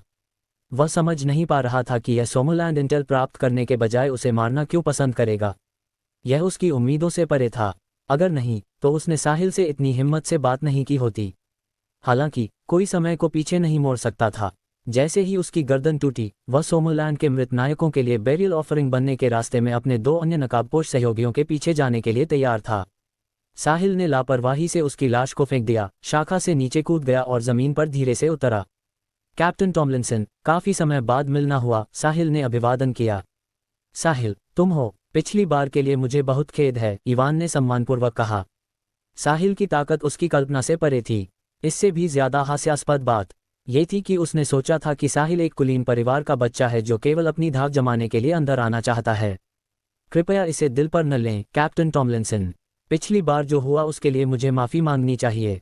मुझे आप लोगों पर इतनी सख्ती नहीं करनी चाहिए थी, साहिल ने कहा। ये सभी वे लोग थे जिन्होंने सोमरलैंड के लिए अपनी जान जोखिम में डाली थी और वह वास्तव में पिछली बार उन पर बहुत सख्त था। अब ऐसा लग रहा था कि वह भी छोटा था। साहिल, तुम इस बार कितने लोगों को साथ लाए हो? इवान ने पिछली बार जो हुआ उस पर बाल की खाल निकालना बंद कर दिया। हाथ में स्थिति बहुत अधिक जरूरी थी। बस मैं ही हूँ, साहिल ने जवाब दिया। क्या तुम अकेले हो? अब हमें क्या करना चाहिए? साहिल, इस बार चीजें उम्मीदों से ज्यादा हो गई हैं। दुश्मन बहुत मजबूत है, इसलिए तुम्हें यहाँ से चले जाना चाहिए और उच्चाधिकारियों को रिपोर्ट करनी चाहिए, इवान ने व्याकुलता से कहा। उसने मूल रूप से सोचा था कि चून की कोई स्थिति की रिपोर्ट करने के लिए बाहर गया है, इसलिए सोमोलैंड के उच्चाधिकारी उसे प्राप्त करने के बाद उनका समर्थन करने के लिए सेना की व्यवस्था करेंगे। अप्रत्याशित रूप से साहिल ही अकेला व्यक्ति था जिसे भेजा गया था। भले ही साहिल महान था, इतनी कम उम्र में, चाहे वह कितना भी शक्तिशाली क्यों न हो, उसकी ताकत की अभी भी एक सीमा थी। उनके दुश्मन इस बार कमजोर नहीं थे और वे जाहिर तौर पर सोमोलैंड को निशाना बना रहे थे। उन्हें इसकी रिपोर्ट जल्द से जल्द उच्चाधिकारियों को करनी चाहिए ताकि वे और भी शक्तिशाली लोगों को यहाँ भेजें। अन्यथा इस बार जंगल में प्रवेश करने वाला हर कोई खतरे में पड़ जाएगा। कैप्टन टॉमलिंसन, आपको घायलों के साथ चले जाना चाहिए। मैं दूसरों को ढूंढने जाऊंगा। साहिल, आवेग में न आओ, दुश्मन इस बार पूरी तैयारी के साथ आया है, इसलिए हमें पहले उच्चाधिकारियों को इसकी रिपोर्ट करनी चाहिए। उच्चाधिकारी पहले से ही स्थिति से अवगत हैं, इसलिए उन्होंने मुझे यहाँ और अधिक जानने के लिए भेजा है। चिंता न करें, मैं आवेग में काम नहीं करूंगा। कैप्टन टॉमलिंसन, आपको घायलों के साथ पहले चले जाना चाहिए। यदि नहीं, तो यदि आप उनके उपचार में देरी करते हैं तो ये परेशानी भरा होगा। इवान ने इसके बारे में सोचा और कहा, ठीक है, सावधान रहना। मैं जाकर उच्चाधिकारियों को इसकी रिपोर्ट करूंगा। उन्हें बहुत जल्द कुछ लोगों को यहाँ भेजना चाहिए। तुम्हें सतर्क रहना चाहिए। मैं समझ गया, अब जाओ, यहाँ से सीधे जाओ और लगभग 5 से 6 किलोमीटर में तुम्हें वे पॉइंट दिखाई देगा। ठीक है, अपना ख्याल रखना। हालांकि मैं ये भी जांच करना चाहता हूं कि क्या उन लोगों ने कोई पहचान छोड़ी है। इवान के ऐसा कहने के बाद वह और अन्य 3 सदस्य उन 3 नकाबपोश लोगों के पास गए, नीचे झुके और उनके मास्क हटा दिए। उनकी दिखावट में कुछ भी अनूठा नहीं था। बीच वाला बड़ा था और उसकी उम्र 60 या 70 साल के आसपास होनी चाहिए। इस बीच अन्य अपनी 40 की उम्र में लग रहे थे। उसके बाद इवान ने उन्हें ध्यान से खोजा। दुर्भाग्य से वे न तो कुछ लाए थे और न ही उनके पास कोई विशेष टैटू था। वाकई वे पूरी तैयारी के साथ आए थे। जब उसे कुछ नहीं मिला तो इवान साहिल के सामने चला गया और बोला, कोई खोज नहीं। मुझे लगता है कि ये लोग सोमोलैंड के बदले से डरे हुए हैं, इसलिए उन्होंने कोई सुराग नहीं छोड़ा। आप उनके मास्क से पहले ही बता सकते थे। आपको अब जाना चाहिए, मैं दूसरों को ढूंढने जाऊंगा। इसके साथ ही इवान और अन्य 3 आदमी 2 घायल टीम के सदस्यों के साथ चले गए। चैप्टर 469। साहिल ने उन्हें जाते हुए देखने के बाद उसने हवा में छलांग लगाई और तेजी से आगे उड़ा। उसे समय बचाने और सोमोलैंड के लोगों को जितनी जल्दी हो सके ढूंढने की जरूरत थी। ये संभव था कि अगर उसने 1 मिनट की भी देरी की तो सोमोलैंड का एक और नायक मर जाए। जब साहिल ने उड़ान भरी तो इवान की टीम अभी ज्यादा दूर नहीं गई थी कि एक घायल सदस्य ने साहिल की ओर मुड़कर देखा। वह तुरंत दंग रह गया। उसने वास्तव में साहिल को उड़ान भरते और आगे उड़ते हुए देखा। श्रीमान, मैंने अभी साहिल को उड़ते हुए देखा, घायल सदस्य हकलाया। क्या? इवान हैरान रह गया। क्या तुमने सही देखा? इवान ने पूछा। बिल्कुल, घायल सदस्य ने जवाब दिया। कई अन्य टीम के सदस्यों ने भी इवान को सदमे में देखा। इवान ने खुद को संभाला और कहा, हर कोई इसके बारे में भूल जाओ। अब से कोई भी इसका जिक्र नहीं कर सकता, वरना उनसे सैन्य कानून के अनुसार निपटा जाएगा। जी कैप्टन। जाहिर है हर कोई इसके महत्व को समझ गया था। साथ ही उन सभी ने राहत की सांस ली। साहिल की ताकत के साथ उनके अन्य साथियों के जीवित रहने की संभावना बहुत अधिक थी। उन्हें उम्मीद थी कि अन्य साथी तब तक टिके रहेंगे जब तक साहिल उन्हें ढूंढ नहीं लेता। 6 लोगों का समूह खामोशी से सोमोलैंड की दिशा में चल दिया। इस बीच साहिल ने जंगल के अंदर तलाश जारी रखी। उसकी माइंड पावर भी अधिकतम तक फैली हुई थी। कुछ समय बाद वह अभी भी आसपास किसी जीवित व्यक्ति को महसूस नहीं कर सका। 1 दर्जन से ज्यादा लाशें छिटपुट रूप से पड़ी थीं। उनमें से ज्यादातर सोमोलैंड में फॉल्कन के तहत टीम वुल्व्स के सदस्य थे। इसके विपरीत केवल 4 या 5 नकाबपोश लोग थे। साहिल भी बहुत व्याकुल था। इस क्षण साहिल के सिस्टम ने अपने आप एक संदेश दिखाया। होस्ट में हस्तक्षेप करने की कोशिश करने वाले एक संदेश का पता चला है। क्या आप इसे जबरन स्वीकार करना चाहते हैं? साहिल थोड़ा हैरान था, फिर भी उसने इसे स्वीकार करना चुना। इसके बाद साहिल के फोन की घंटी बजी। साहिल ने अपना फोन निकाला और एक नज़र डाली। ये सीलिया का संदेश था। सीलिया, साहिल तुम क्या कर रहे हो? हम कल कहाँ खेलने जाने वाले हैं? साहिल ने चलते हुए वापस टेक्स्ट किया। साहिल, सीलिया, मैं इन 2 दिनों में खाली नहीं हूँ। काम खत्म होने पर मैं 2 दिनों के समय में तुम्हें ढूंढने आऊंगा। सीलिया, ठीक है, मैं तुम्हारा इंतजार करूंगी। साहिल ने फिर फोन वापस अपनी जेब में रख लिया। उसके पास सीलिया के साथ बातचीत करने का समय नहीं था। अभी भी बहुत से लोग उसके द्वारा बचाए जाने का इंतजार कर रहे थे। हालांकि जैसे ही वह जाने वाला था, साहिल सिहर उठा। क्या उन्होंने यह नहीं कहा था कि यदि मैग्नेटिक इंटरफेरेंस है और सभी रेडियो सिग्नल्स अवरुद्ध हो जाएंगे? वह उस जानकारी को कैसे प्राप्त कर सकता था? जब सिस्टम ने कहा कि वह संदेश को जबरन स्वीकार कर सकता है, तो क्या उसका मतलब सीलिया का संदेश था? अगर यह सच था, तो क्या इसका मतलब यह था कि सिस्टम जानकारी प्रसारित करने के लिए मैग्नेटिक फील्ड के हस्तक्षेप को जबरन तोड़ सकता था? यह बहुत महत्वपूर्ण था। साहिल ने जल्दी से अपना फ़ोन निकाला और सीलिया को कॉल किया। जल्द ही कॉल कनेक्ट हो गई। सीलिया के साथ सामान्य बातचीत के बाद साहिल ने कॉल काट दी। ये काम करता है, तो क्या एक ग्लोबल नेटवर्क बनाना और इसे सिस्टम के साथ नियंत्रित करना संभव है? चैप्टर 470, इसके माध्यम से मैं मैग्नेटिक फील्ड के हस्तक्षेप को नज़रअंदाज कर सकता हूँ। लगातार बढ़ते मैग्नेटिक फील्ड वाले ग्रह पर ऐसा नेटवर्क बाजार पर तेजी से कब्जा कर सकता है।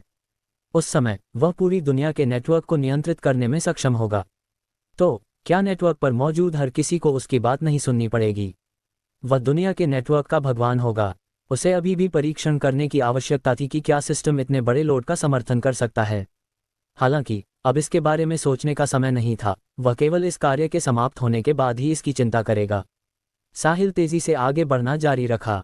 हालांकि इस बार सीधे आगे बढ़ने के बजाय उसने अपनी खोज सीमा का विस्तार किया और ऐसा आकार के मार्ग में आगे बढ़ा। अगर कोई लड़ रहा होता, तो साहिल की माइंड पावर निश्चित रूप से उनका पता लगाने में सक्षम होती। जल्द ही साहिल ने देखा कि कई लड़ाइयां एक साथ आ रही हैं। क्या वे एक जगह मिल गए? साहिल सिहर गया और जितनी जल्दी हो सके एक रास्ते का पीछा किया। इस बीच साहिल द्वारा अपनाए गए रास्ते के अंत में दोनों पक्ष एक दूसरे से लड़ रहे थे। एक तरफ सोमरलैंड के लोग थे, जिनमें से केवल 10 लोग बचे थे। उनके नेता ड्रैगन 7 थे, जो सोमरलैंड के सबसे रहस्यमय संगठन टीम ड्रैगन के सदस्य थे। दूसरे पक्ष के सभी लोगों ने एक जैसे मास्क पहने हुए थे, जिनमें लगभग 20 या 30 लोग शामिल थे। उनके नेता 3 नकाबपोश लोग थे। तुम आखिर हो कौन? सोमरलैंड पर हमला करने के लिए 3 पीक ड्रैगन रैंकर्स को भेजना एक बड़ी बात है। ड्रैगन 7 ने अपने शरीर में गंभीर दर्द को सहा और पूछा। अभी उसने दूसरों को भागने का मौका देने के लिए अपने दम पर 3 पीक ड्रैगन रैंकर्स को रोका था। अब वह गंभीर रूप से घायल था। यदि इस तथ्य के लिए नहीं होता कि वे तीनों डरे हुए थे कि वे उसे पागल कर देंगे और वह अपनी जान की बाजी लगाकर जवाबी हमला करेगा, तो ड्रैगन 7 शायद बहुत पहले ही मर गया होता। तीनों पीक ड्रैगन रैंकर्स घायल होने से डरे हुए थे, इसलिए उन्होंने बस समय बर्बाद करने की नीति अपनाई। ड्रैगन 7 वैसे भी गंभीर रूप से घायल था और वह दूर नहीं भाग सकता था, इसलिए वे बस उसके पीछे चल रहे थे। ड्रैगन 7 कुछ देर तक भागा, लेकिन शायद उसे महसूस हुआ कि वह बच नहीं सकता, इसलिए वह भागना बंद कर दिया और उसने रुकने और लड़ने का फैसला किया। वह दूसरे पक्ष को इसकी कीमत भी चुकाने पर मजबूर कर सकता था। अगर वह भागना जारी रखता, तो वह शायद ज्यादा देर तक सहन नहीं कर पाता, भले ही दूसरे पक्ष ने कुछ न किया हो।